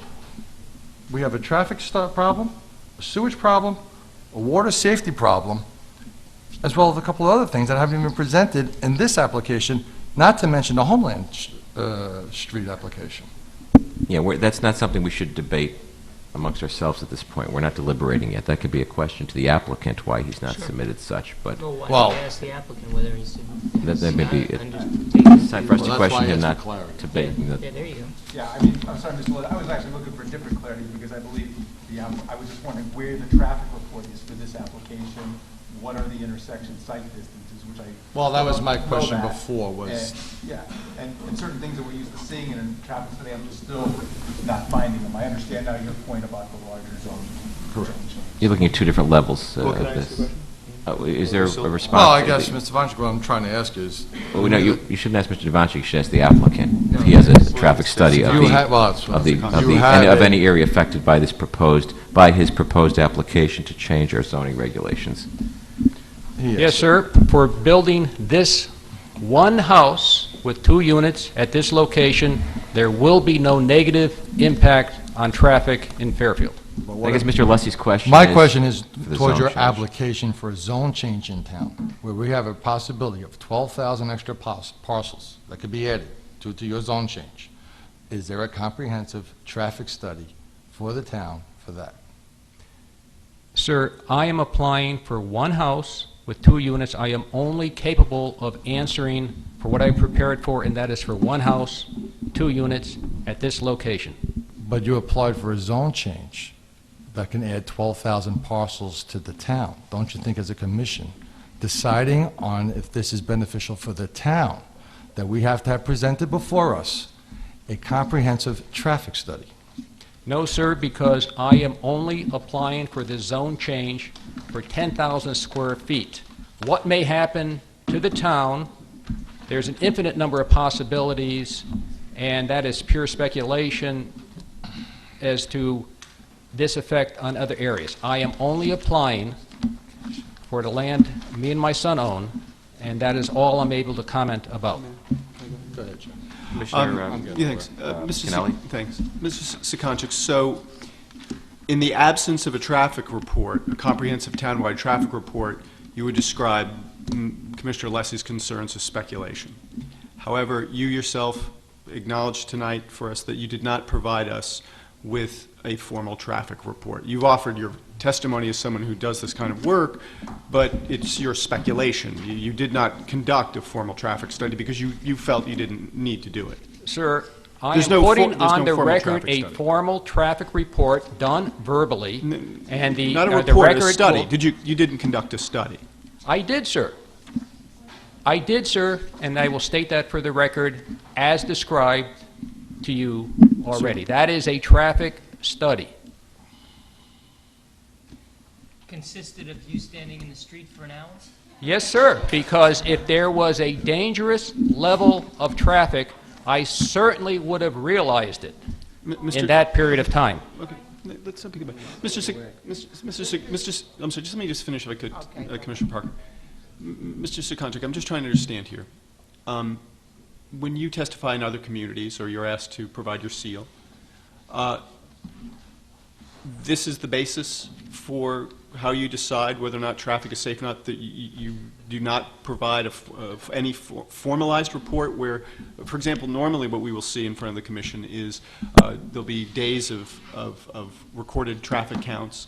There'll be careful analysis of police reports going back a number of years, accident reports. There will be all this material usually provided in printed form to the commission with tables and data, etc. You don't provide those kinds of reports? In this situation, they're unnecessary because the traffic volume and all the things you're alluding to are effects of volume. The volume here is so low that it is not proper to put such numbers in because you do not get statistical patterns formed.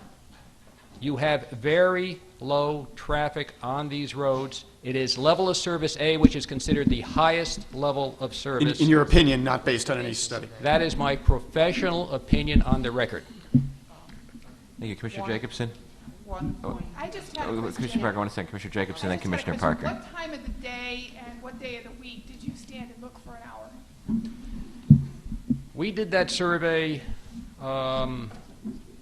midweek, midday, but I will say that I've been on that street many times, and the most telling time was before the first public hearing because I was on that street from about 5 to 6 o'clock. And the neighbor across the street, forgive me if I spell it incorrectly, John Spoklar, S-P-O-L, Spolyar, with a name like Sekonchik, I'm also tough to pronounce, was standing there at the intersection of Homeland and Brookridge with a tennis ball and a baseball bat and two children in the distance, and he's hitting the ball to the kids so they could throw the ball back to him during rush hour. And that is when he testified in front of this commission, while he was playing that game, that he had to stop play 5 times because a car happened to be going by, and it's wise for him when a car goes by to have his children leave the road. But at the same time, that is clear evidence in rush hour of the intensity of traffic and traffic conditions on that road. I'd like to raise the question of qualification as a traffic specialist. If the town of Fairfield were to ask you to do a traffic study of the Post Road and Umpqua Road and on up through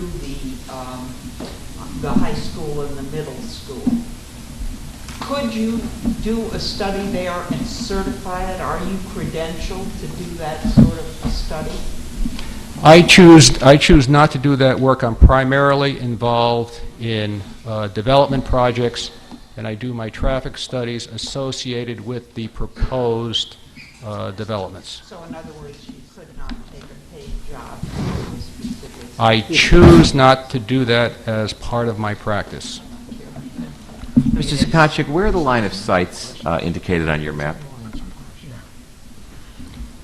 The vehicles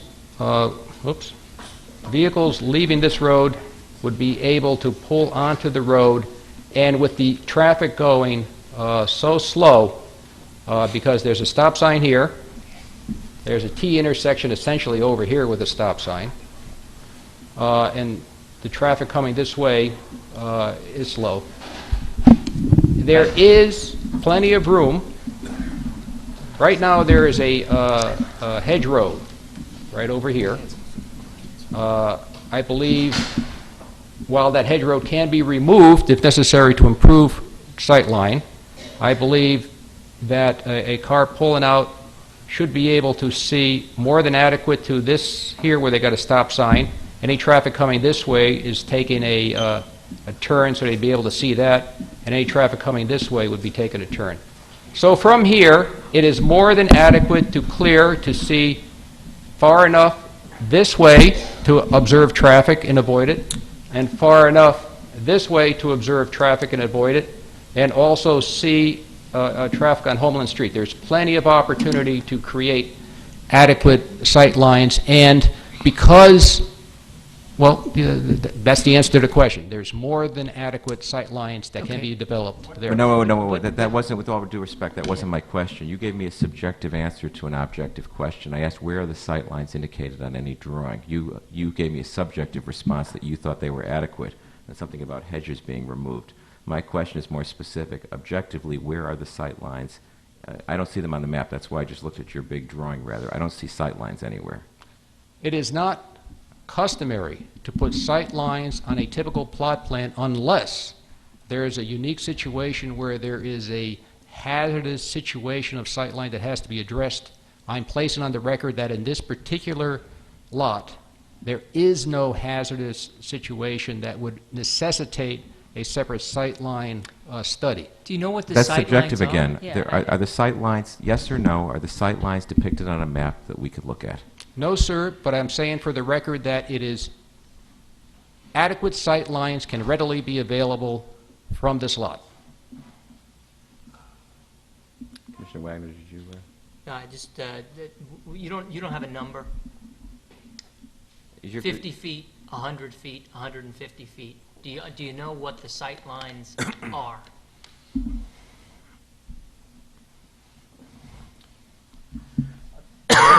With the stop intersection on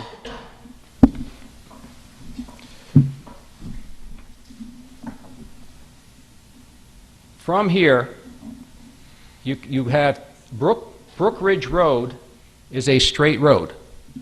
So consequently, there's no curve going away in either direction that would interfere with sight line.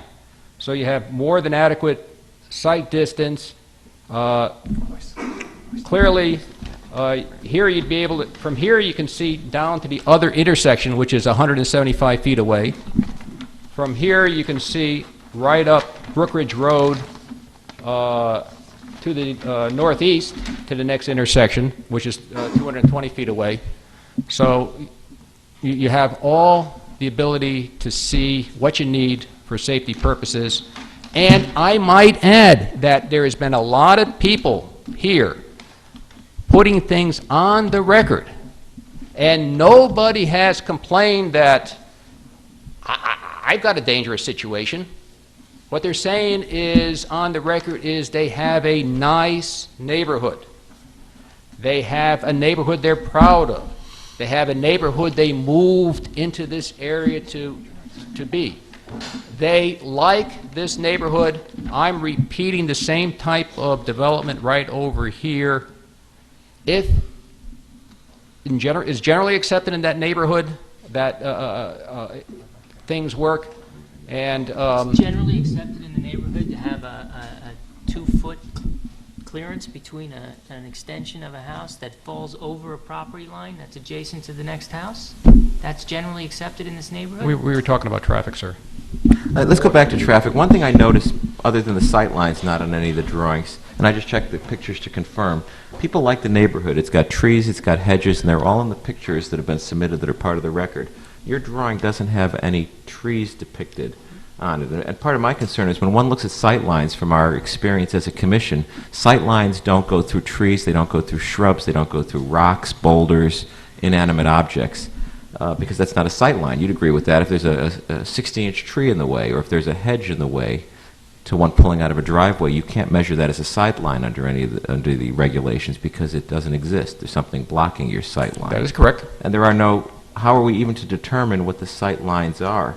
Because there are none of the shrubbery, none of the greenery, none of the trees are drawn in on this map with any diameters, with any indication as to what the sight lines would be. I'm stating on the record that if there are any such vegetation in the way that would create an inadequate sight line, as determined by me or as determined by the police officer of your choice, they would be removed so that the sight lines would be created. And I will say for the record, if you look at the topography, it's relatively flat. The roads in front of me are straight. They do not curve down or out in a way that would limit sight line visibility.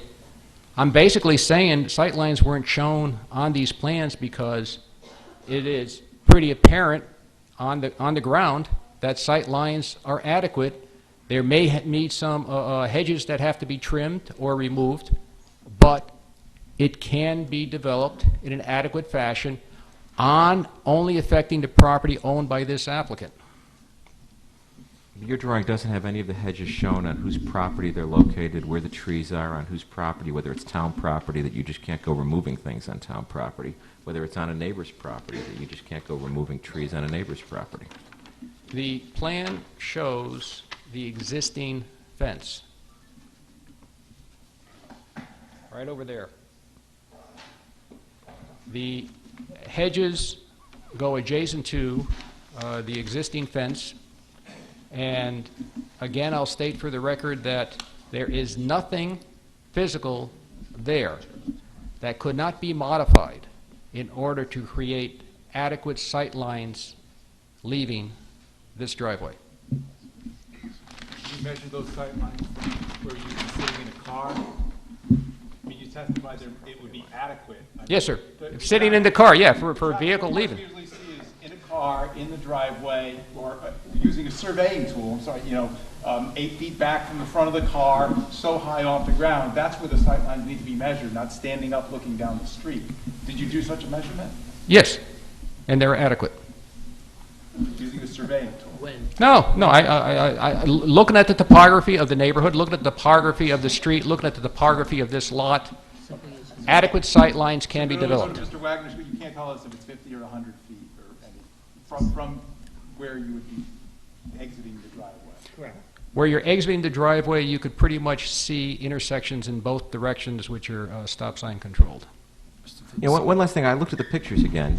Since you challenged me to look at the fence, you can't see the fence in the pictures that are in the record. Am I assuming that there's some fence behind these hedges that are somehow on the outside of the fence? The fence is kind of in the hedges.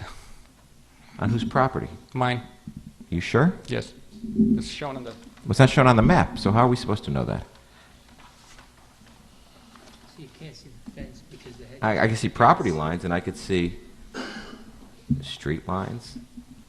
The fence is right here on the map, on the property line within the street line. You can't see the fence in the pictures because they're too dense. The vegetation is too dense. Great. Hey, is there any, Commissioner Suter?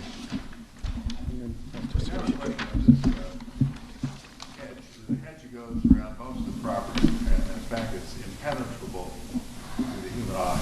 A car emerging from the property is going to have a very difficult time, it seems to me, to see pedestrians or cars before it probably actually crosses the sidewalk.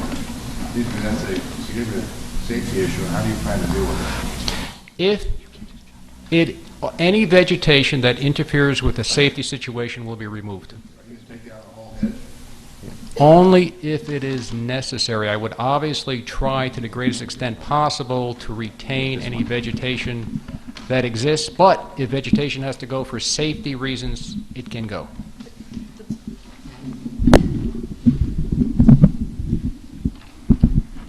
I think the point here is that you don't know, standing here today, you didn't do the traffic study, it's not in the record.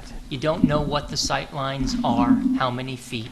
You didn't sit in the driveway with a surveying tool 4 feet off the ground in a driver's seat position to measure, to take those measurements as a typical traffic engineer would do to report what the sight lines are. What you're telling us is that if these might pose a problem, in your opinion, standing in your driveway, then you'll take efforts to remediate that.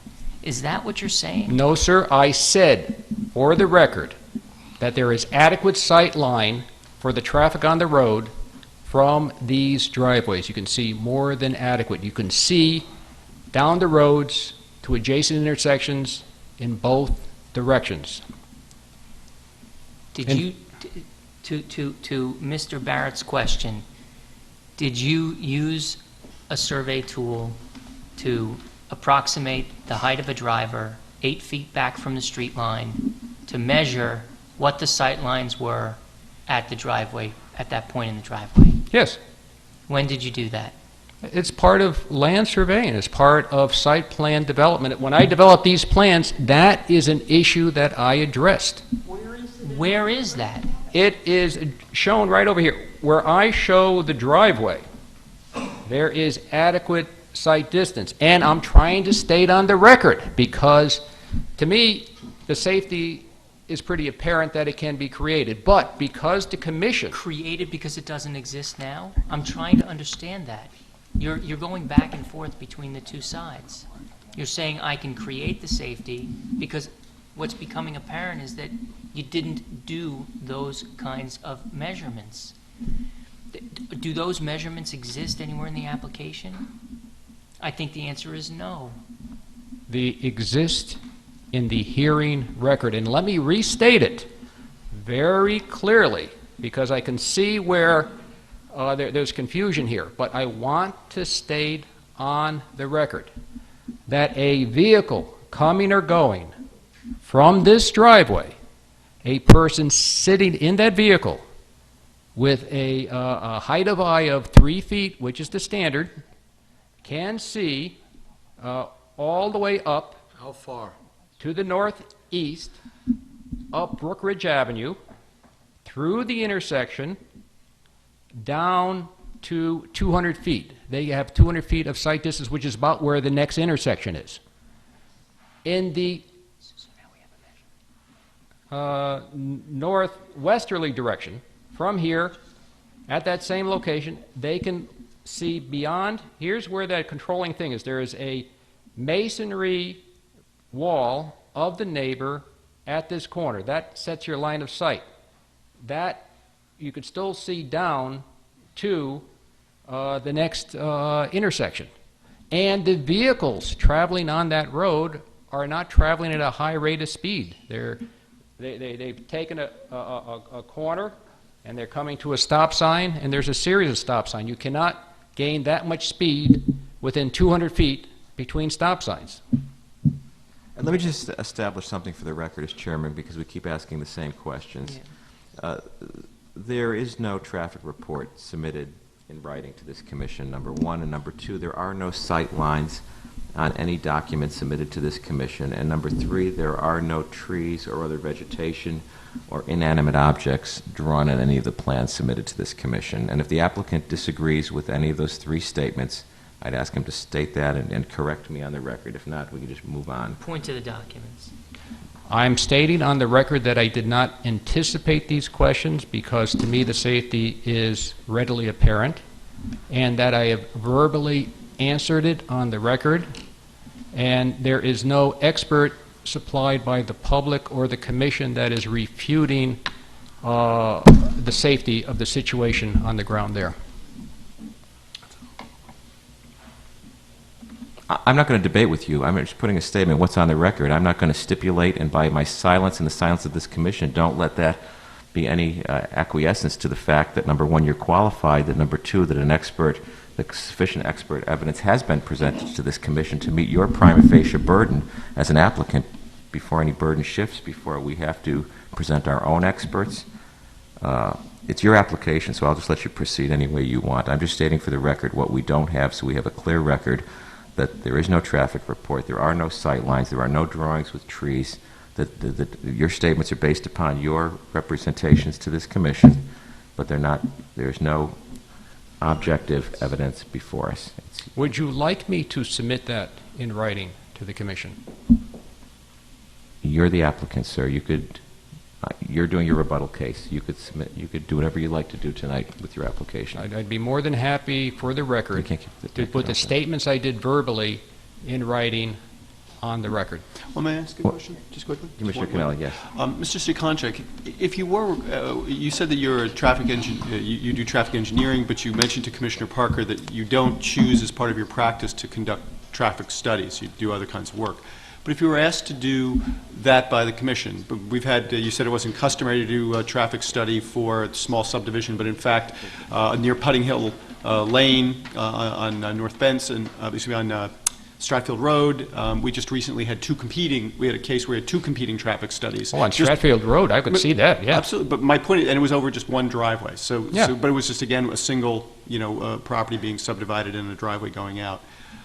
So it isn't, so I would say there is some, the custom is debatable as whether or not we get that kind of stuff, where we get traffic reports. What I guess I'm asking you is yeah, we do get it, right?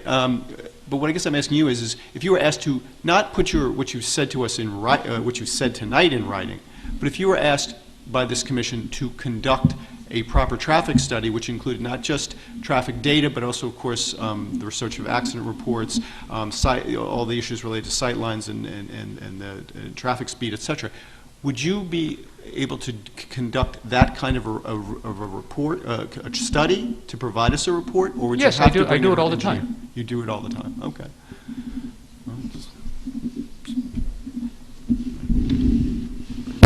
Mr. Jacobs. This one should be fairly simple. I'm looking for a number. Yes, sir. The distance from the driveway to the stop sign.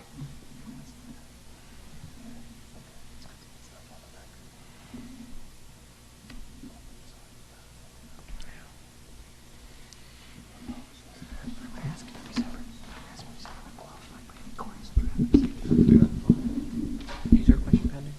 Yes. Okay. He's asking the 50. You're doing the stop sign. You're doing the measurements, right? The ruling? Yeah.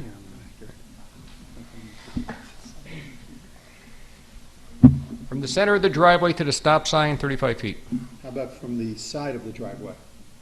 Closest curb. Close, I'm going to withdraw that previous question. I had the wrong scale, sorry. No, it didn't.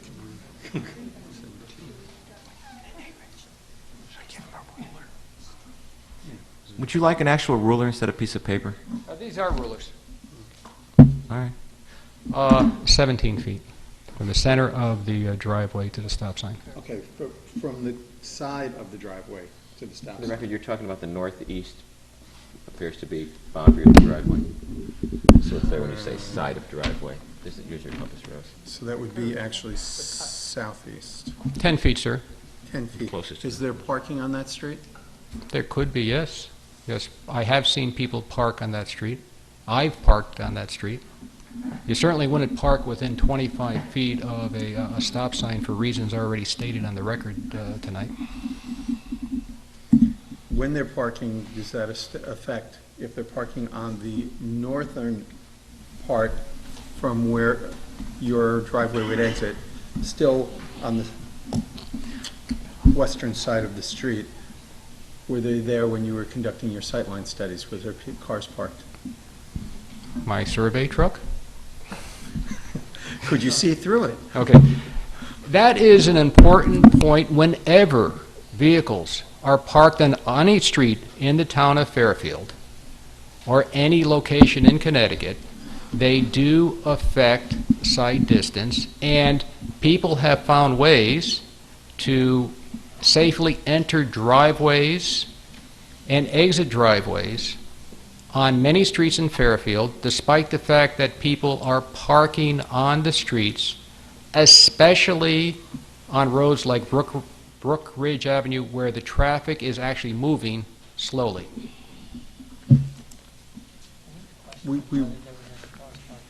Yeah, his truck. He can answer his truck. Usually we know how fast people are going because there's an actual study with those little things that go across the road. Not only that, usually you figure your sight line by your speed, and that will give you the actual sight line by knowing the speed, and you can't know the speed by standing there. You actually have to have those little rubber things going across the road to give you your speed, and then you take it's a percentage of your highest speed to get your minimum, your average, or the speed you use for the calculation on your distance. But I don't see any of that. But well, and the reason, sir, is because the speed is less than 25 miles an hour, and most of the charts start at 25 miles an hour. There's only 200 feet for traffic coming from the northwest towards Homeland Avenue. There's only 200 feet. This building's got to be 100 feet wide in this room. There's only 200 feet. Cars cannot get going that fast. In the other direction, there's only 200 feet between stop sign to stop sign, or 250 feet if you count the width of the street. Again, the vehicles are not going that fast. And there's plenty of testimony here tonight that the traffic is slow enough that quite a few people are comfortable with their own children riding their tricycles, riding their bikes, and other things in these streets. And again, in the record, there's plenty of photographs of people more than happy to walk around these streets. So I think those are important material pieces of information clearly showing that there is no high velocity traffic on these roads on a typical basis. Can some fool go speeding down the road? Yes. But again, even in the type of studies you're talking about, you only really go to the 85th percentile speed in order to set your velocity for your adequate sight distance. Well, the thing was the 85th percentile is often higher than the posted speed. Yes, sir. Good deal higher. It can be, yes. That's why you measure it. Exactly.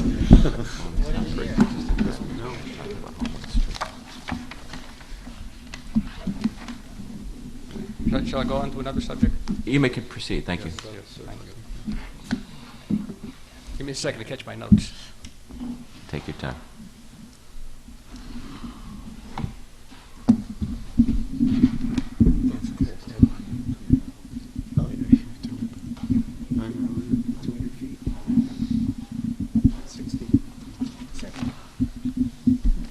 One of the items placed on the record was exactly the development. Now, I would like to place on the record that this is the development of 2 units in one building. That's the new construction. 50% affordable. One of the units being developed in that building is going to be affordable. The other unit is market rate. So the actual development is 50% affordable. 50% in the sense of what? Of the development. And not The square new footage. construction. Not the square footage, though, right? Well, I'm going to get to that. That is correct. I'm going to get to that. Okay, because the proposed affordable unit is, what, 500 square feet? Approximately. At a minimum. Give or take? And the total development is about 3,100 square feet. The new... 1,400, 1,700, right? I prefer to first answer the question referring to the new construction. And I'm going to talk about that for a bit. Okay. Sure. On the record.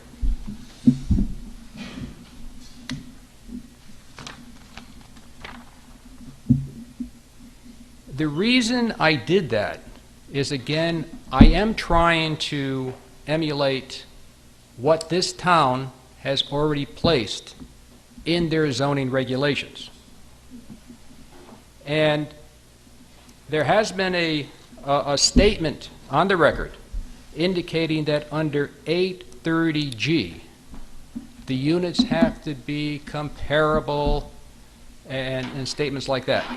But 830G doesn't really say that. If you go to the court case where they start talking about the incorporation of a law passed the year before, Section 82D, that was a section of the law that required any unit that is built affordable has to have a identical unit market rate.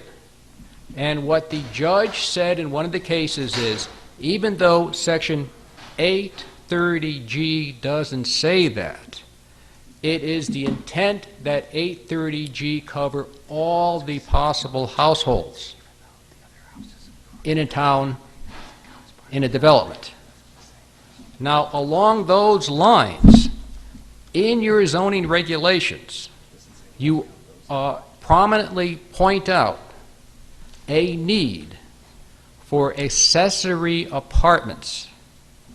And you even make note of the fact that under 643, which is part of this same section, the town of Fairfield or its designated agent may apply for permits to convert, to create affordable housing in this section 6 of accessory apartments, which I would like to read from the zoning regulations. He's saying it's 2. 6.1, intent and purpose. The purpose of this regulation is to address the identified need of providing and preserving affordable and secure housing for all the population of the town, while preserving the appearance and character of the town's neighborhoods by permitting, as an accessory use, the creation of separate self-contained living units within, incidental, and subordinate to an existing single-family residence. The creation of such accessory apartments will promote the general welfare of the town without increasing the number of residential buildings by allowing all the population to continue to live in our town, either in their present homes or in accessory apartments permitted thereunder. The accessory apartment shall contain not less than 600 square feet, which I'd be happy to agree to, and not more than 40% of the floor area of the original existing residence, which is also a reasonable number. Now, it is true that my accessory apartment would not be in an existing residence. However, it would be on existing streets, existing infrastructure. It's not like the need to create new streets, new sewer lines, new storm lines, and stuff like that. It's in an existing developed neighborhood with the utilities already in place and utilities available for lots, including this lot, in this neighborhood. So your reasoning is that you would need to build a new house to be able to build the accessory apartment for the house? Yes, sir. Now, Mr. Sakanchik, do you plan plan to live in the house? I do not. You do not. And you understand that our requirements for an accessory apartment require the owner to live in the main part of the house. It is my marketing intent to build a unit, sell the unit to an owner who would be looking to gain the rent from the accessory apartment in his unit. It is not my intent, and nor do I think it's a good business decision, to build both units and rent both units because I don't like renting residential apartments. I do have commercial rentals, so I understand the rental market. I don't like renting residential if I can help it. Now, when you sell, do you intend to sell all three properties, both 50% properties, affordable new construction? 206 and 214 as a package? I can only speak to my land. And yes, I intend to sell my land. My son has choices. He's about to get married. There's a lot of politics there. I'm not going to go there. I'm sorry, I didn't understand that. What do you mean you can only speak to your land? I own 206 Homeland Street. I do not own the house on 214 Homeland Street. My son Brian Sakonchik owns that house. So, okay. Well, so you got me confused again. Yeah. The last time you spoke about your regulation amendment, which requires us to consider 3 units. One house, the existing house, which now you propose will overhang the new lot, and then on the new lot, 2 housing units, so 3 families total. Now you seem to have changed your argument. You're forgetting about the first house that we talked about. I'll call it the first one, the existing house, number 214, and you're only talking about 208, and you're talking about 50% affordable of the new construction, but you're not addressing 214, which we spoke about at length last time, and which is contained in your regulation amendment, and which in fact overhangs the property of 206. Sir, we got to talk carefully. Under 830G, they talk about a set-aside development. Development is new construction.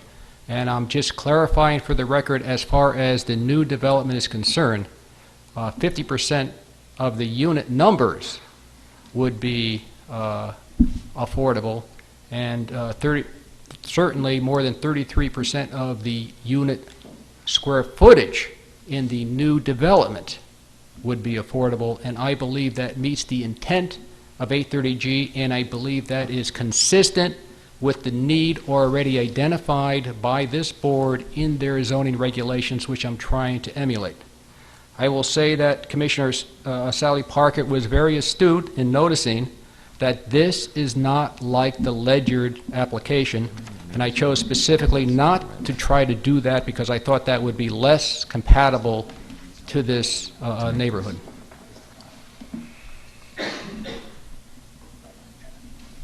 Mr. Sinatra, just to clarify some numbers, I mean, your application, I'm just reading, this is in the record. Your zoning regulation amendment talks about 1 single detached dwelling plus a single detached dwelling for 2 families. I mean, that's what's before us. So, and your application then to rezone is for 206 and 214 Homeland Street to make that a Homeland Opportunity District as presented on the map that you presented for us. Right. And I think last time it was represented, I just want to make sure I got the square footage right. You have an existing home, I can't remember how much square footage it was. I think it's about 1,400, yeah. And I thought your testimony last time was that the new one would be 1,700 for the single, for the main residence, and 500 for the accessory apartment over the garage. I believe that was, so even when you say 33, I'm just doing, okay, 500 divided by 2,200 is not 33%, certainly not 33% of the entire Homeland Opportunity District. So just want to understand the math a little better. Okay, for the record, when the new structure is built, it will have 2 units, a market rate unit, and an accessory apartment, and the accessory apartment will exceed 33% of the square footage of the combined units. It'll be 2/3. I'm doing that clarification on the record because that came up by the public asking what were the numbers, and I'm putting that on the record. What's the new square footage then? I'm totally confused. Is the I know if I look 33% in here somewhere, you had the 1,700 and 500, the public didn't make that up, you presented that. Yeah. So I'm wondering how it differs now from that. And is the 33% 500 of the 1,700, or are you combining the main residences of both constructions and comparing the accessory apartment to the whole? Under the application procedure, I'm supposed to submit a schematic of a plot plan of what could be developed here, and I've done more than that in detail. Under what it says there, it says a minimum of 500 square feet for the accessory apartment. That was actually a bad choice. I should follow your regulations. A minimum of 600 square feet. I'll put that in the record for the accessory apartment. And in terms of the, yes, I'm making that change. And in terms of the overall structure, in order to be in conformance with the intent of 830G, I'm putting in the record the actual house built there will have at least 33% of the square footage for the accessory apartment and less than 2/3 square footage for the market rate apartment for the new construction, and that is what I would like to state for the record. It's 33% of just that one house, though, right? Yes. But both structures, the current house and this, are in the Homelands Opportunity District. That's correct. But if I add the 1,400, I get to 8. Let's say you added 100 now to the. Are you taking 100 out of the? If you let's say you're 1,700 for this accessory in the market rate, is that now going to be 600? That's going to be, before it was 500 and I guess 1,200. Now it's going to be 600 and 1,100, or are you going to add another 100 square feet in total to make it 1,800? How are you going to get to that? I mean, Since we're talking specifics, give me a second to double check Okay. some numbers. Right, okay. Is he going to submit new plans? I don't know. But let me ask you, Mr. Sukanchik, two things. One, it seems that when you come before us to ask us to create a Homelands Opportunity District on a property currently that has one structure on it, and the new district is going to have the newly constructed building and its accessory and the existing apartment as part of the district, it would seem that we would have to include all of the square footage for the structures involved. Then that would make the 600 square feet that you're proposing for the affordable component here not remotely close to 33% of the square footage, because 1,400 and say 1,600 would be 3,000, and 600 would be about 20%. Well, actually, 600 added to that 3,000 would be 3,600 total, so there would be less than 20%, but 18%. You're asking us to create a district for affordable housing, which includes your existing property. That's what allows us to subdivide this property that is, as it is now, the existing structure overhangs into this other property that you wish to see subdivided that you couldn't have subdivided otherwise through, or at least in your view, was unlikely to happen. So I'm trying to understand, if you have 3,600 square feet of space, thanks, in your district, and 600 of it is affordable, how are you getting to your 33% number? You keep insisting on this new construction. To get the district, you've included the existing structure. The existing structure's on the land that is divided already in your mind, back to the 1926, yeah. To elaborate, I'll read a quote from your own application. Permitted uses in the zone would be affordable housing development with a single detached dwelling for one family plus a single detached dwelling for two families. Right. And a second question, too, Mr. Sukanchik, as you work over those numbers. Just recently before the commission, we've taken two 830G applications. In one case, we had a complex that was 12 units, 2 bedrooms each, and another one where we had about 60 total units. But in all cases, the units that were being, they're all studios, exactly right. But the point I want to make is that in both of these cases, whether one was purchasing a market rate unit or whether one was purchasing a unit in which it was going to be deed restricted for, say, 60% of I guess median income and all here in this region, the units were equivalent. You wouldn't be able to tell. The comparable, exactly. They were comparable. That's the legal term, comparable. You wouldn't be able to tell the difference because the intent of the law is to make sure that when a developer comes in and wants to get that density bump that you're looking for, that they don't do it by essentially shirking on the affordable aspect of this.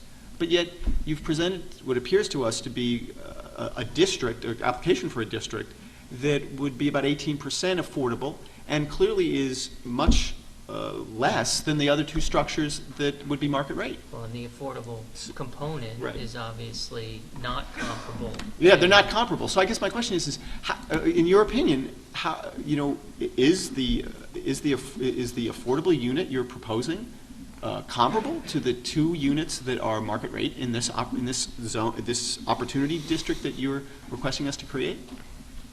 Okay, thank you. Just give me a second. Sure.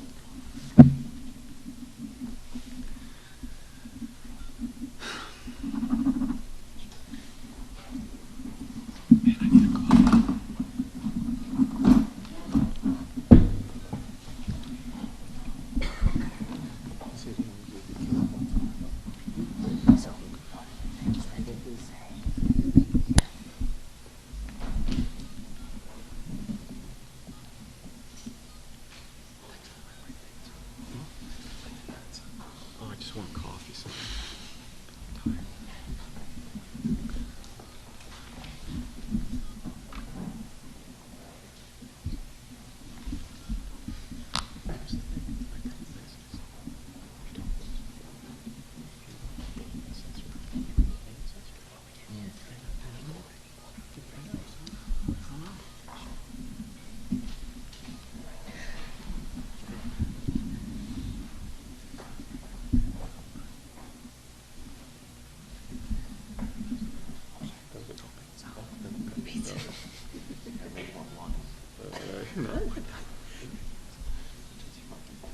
You got there. Yeah, well, that's fine. That's fine. 27 likes. Right to the exhaust port on the Death Star. I had almost empty space in my head because I didn't go to law school. No precedent. Okay, a series of questions. Let's see if I can discuss each one. The existing structure is part of the Homelands Opportunity District in order to eliminate existing nonconformities on that structure. With the revised regulations, it basically conforms to the way buildings were actually built in that neighborhood, this being one of them. So that is why that structure has been included in this application. I thought it would be a good idea to eliminate the nonconformities for that structure. In terms of the proposed construction where 50% of the proposed units is affordable and 50% of the proposed unit is market rate, the area, as I've stated on the record, would be a minimum of 1/3 for the affordable unit, which on this footprint would work out to approximately 700 square feet, and the market rate unit, as shown here, would be about 1,350 square feet. And how many square feet is the other dwelling in the Homelands Opportunity District? The existing dwelling's about 1,400 square feet. So, one of those three units you're earmarking for affordable housing, and the one unit that you're earmarking for that is 700 square feet. Yes, sir. Don't we have 500 on the plans? Well, he's changing it. It's changing that. Don't we have to submit your plans? If I could ask, 700, we've gone from 500 to 700, With no plan. and we used to be at 1,700 max altogether. So we've all of a sudden added 300 square feet to this house.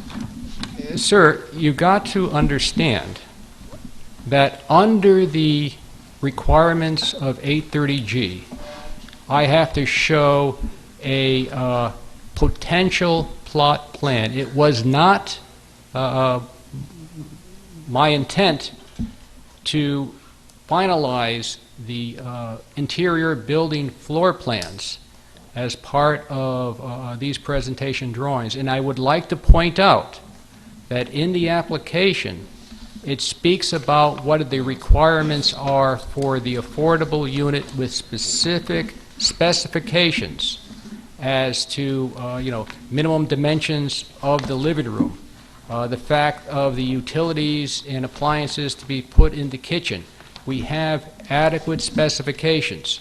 Now, since this commission has asked for specificity in terms of the square footages as they would relate to this plot plan, in response to those requests, I put into the record that based on this plot plan, the affordable unit is depicted at 700 square feet, and the market rate unit is depicted at 1,350 square feet.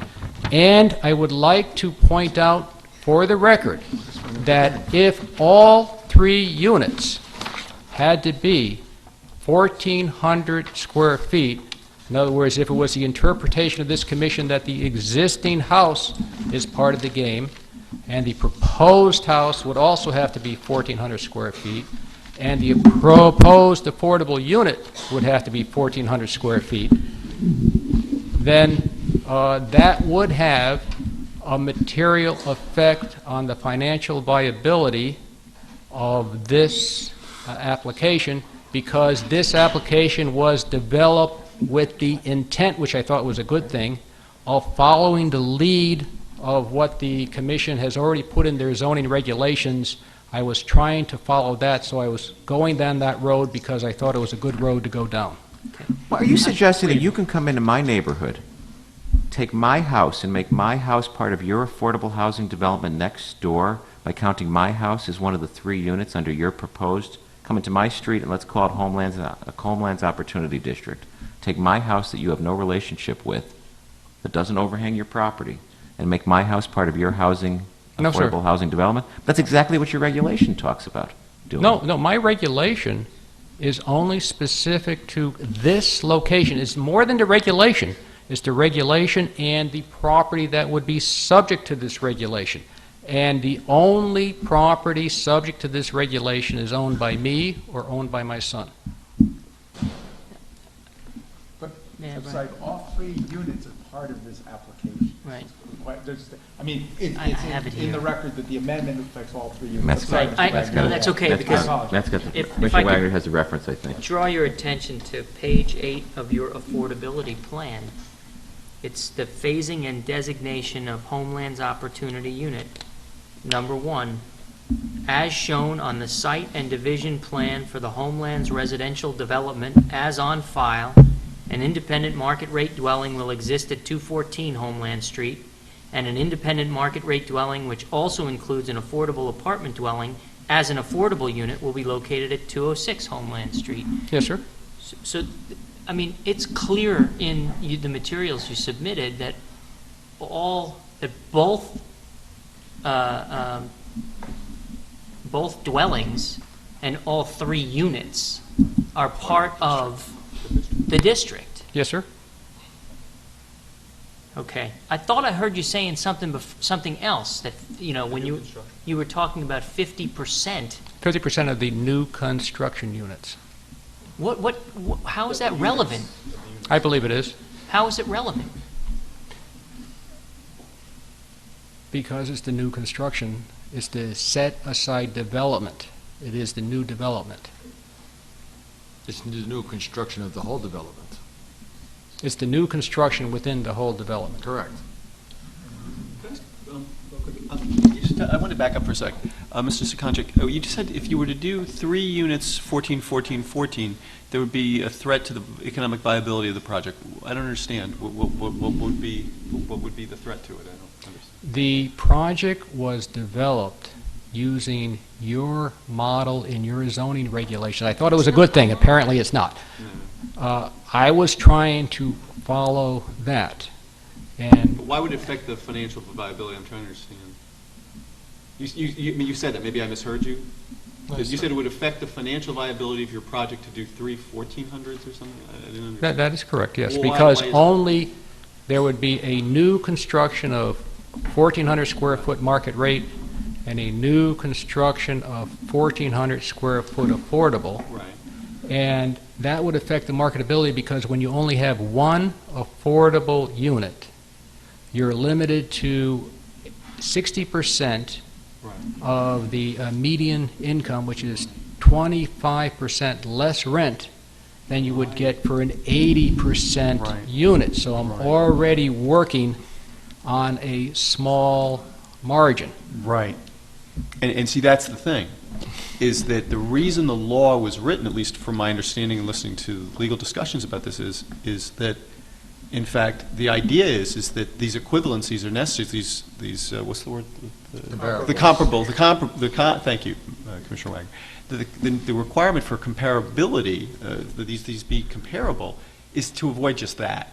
That you don't build 10 luxury super condos and a little unit shack that is the affordable unit, because advocates for affordable housing are concerned that this is just simply a vehicle for individuals who want to bust zoning to make a profit, to use the excuse of affordable housing to do just that. You see what I'm saying? I understand. That's why the need for comparability. I mean, at least that seems what it would be. Yeah. So you're saying for the record that if it would be difficult to build a 1,400 square foot unit because the investment then would would hurt your property value, because you'd have to come in and find somebody who'd be deed restricted at 60% of median income. That's what you're saying? That is correct.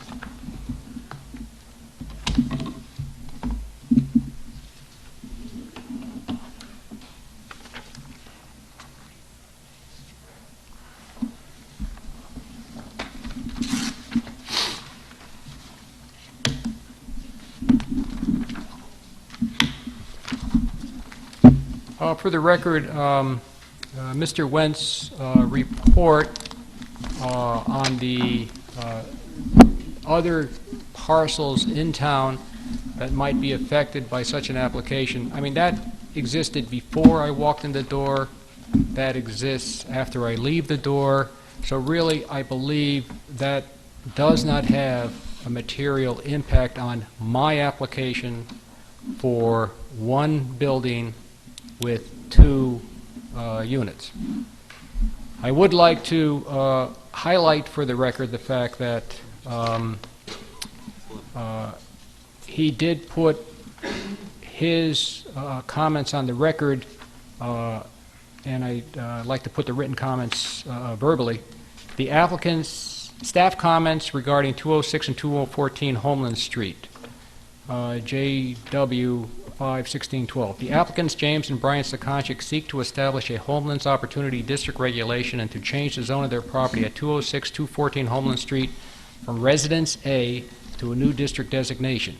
The permitted use in the proposed zone consists of Section 7.3.1.1, an existing detached dwelling for one family, and Section 7.3.1.2, affordable housing development with a single detached dwelling for one family plus a single detached dwelling for 2 families, provided such dwellings are in compliance with 830G.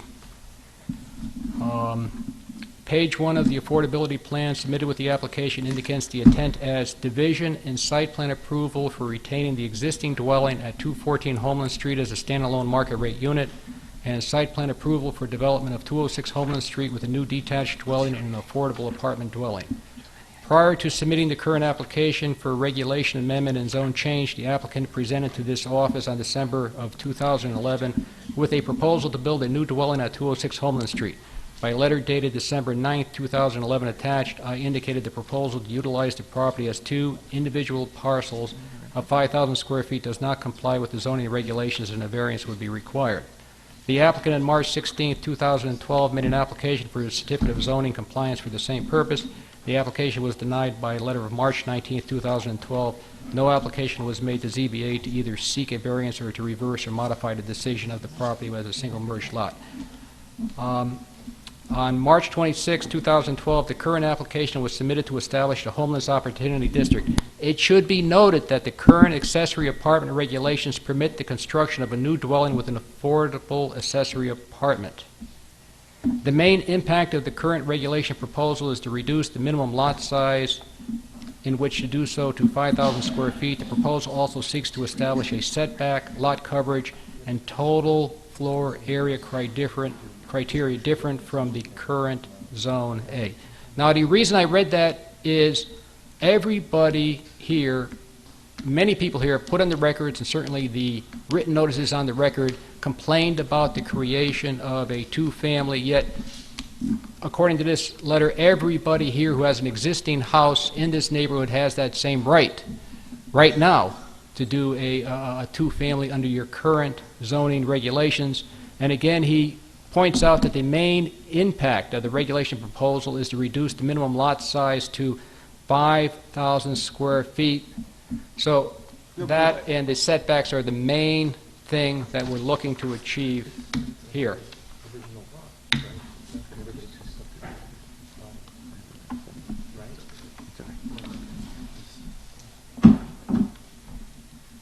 He's talking to himself again. It's a long night. I apologize. Yep. Now, I have noted from this commission that there has been concerns about the proposal to change your regulations, but I think they're good regulation changes.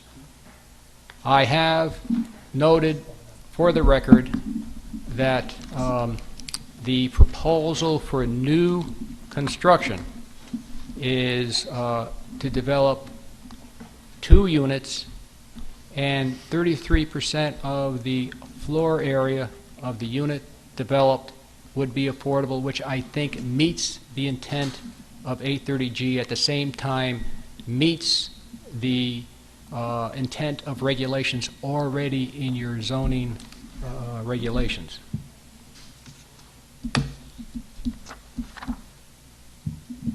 And just a technical point for the record,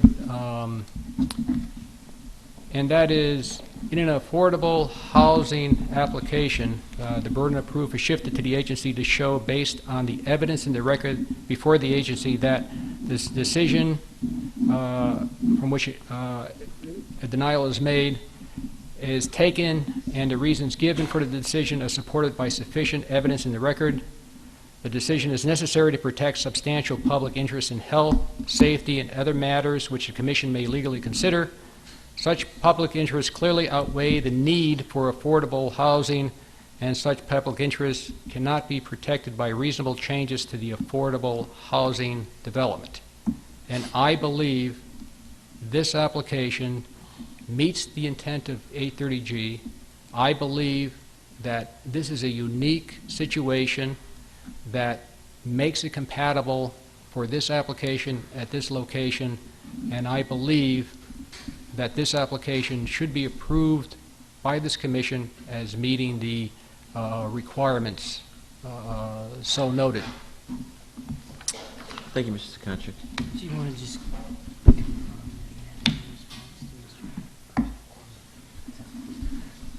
Thank you. There being no further discussion, this closes the public hearing on zoning regulation amendment application of James and Brian Sakonchik, proposing new section 7.0 and 5.1, as well as the 206-214 Homeland Street zone change application. And there being no further business, this meeting will stand in adjournment.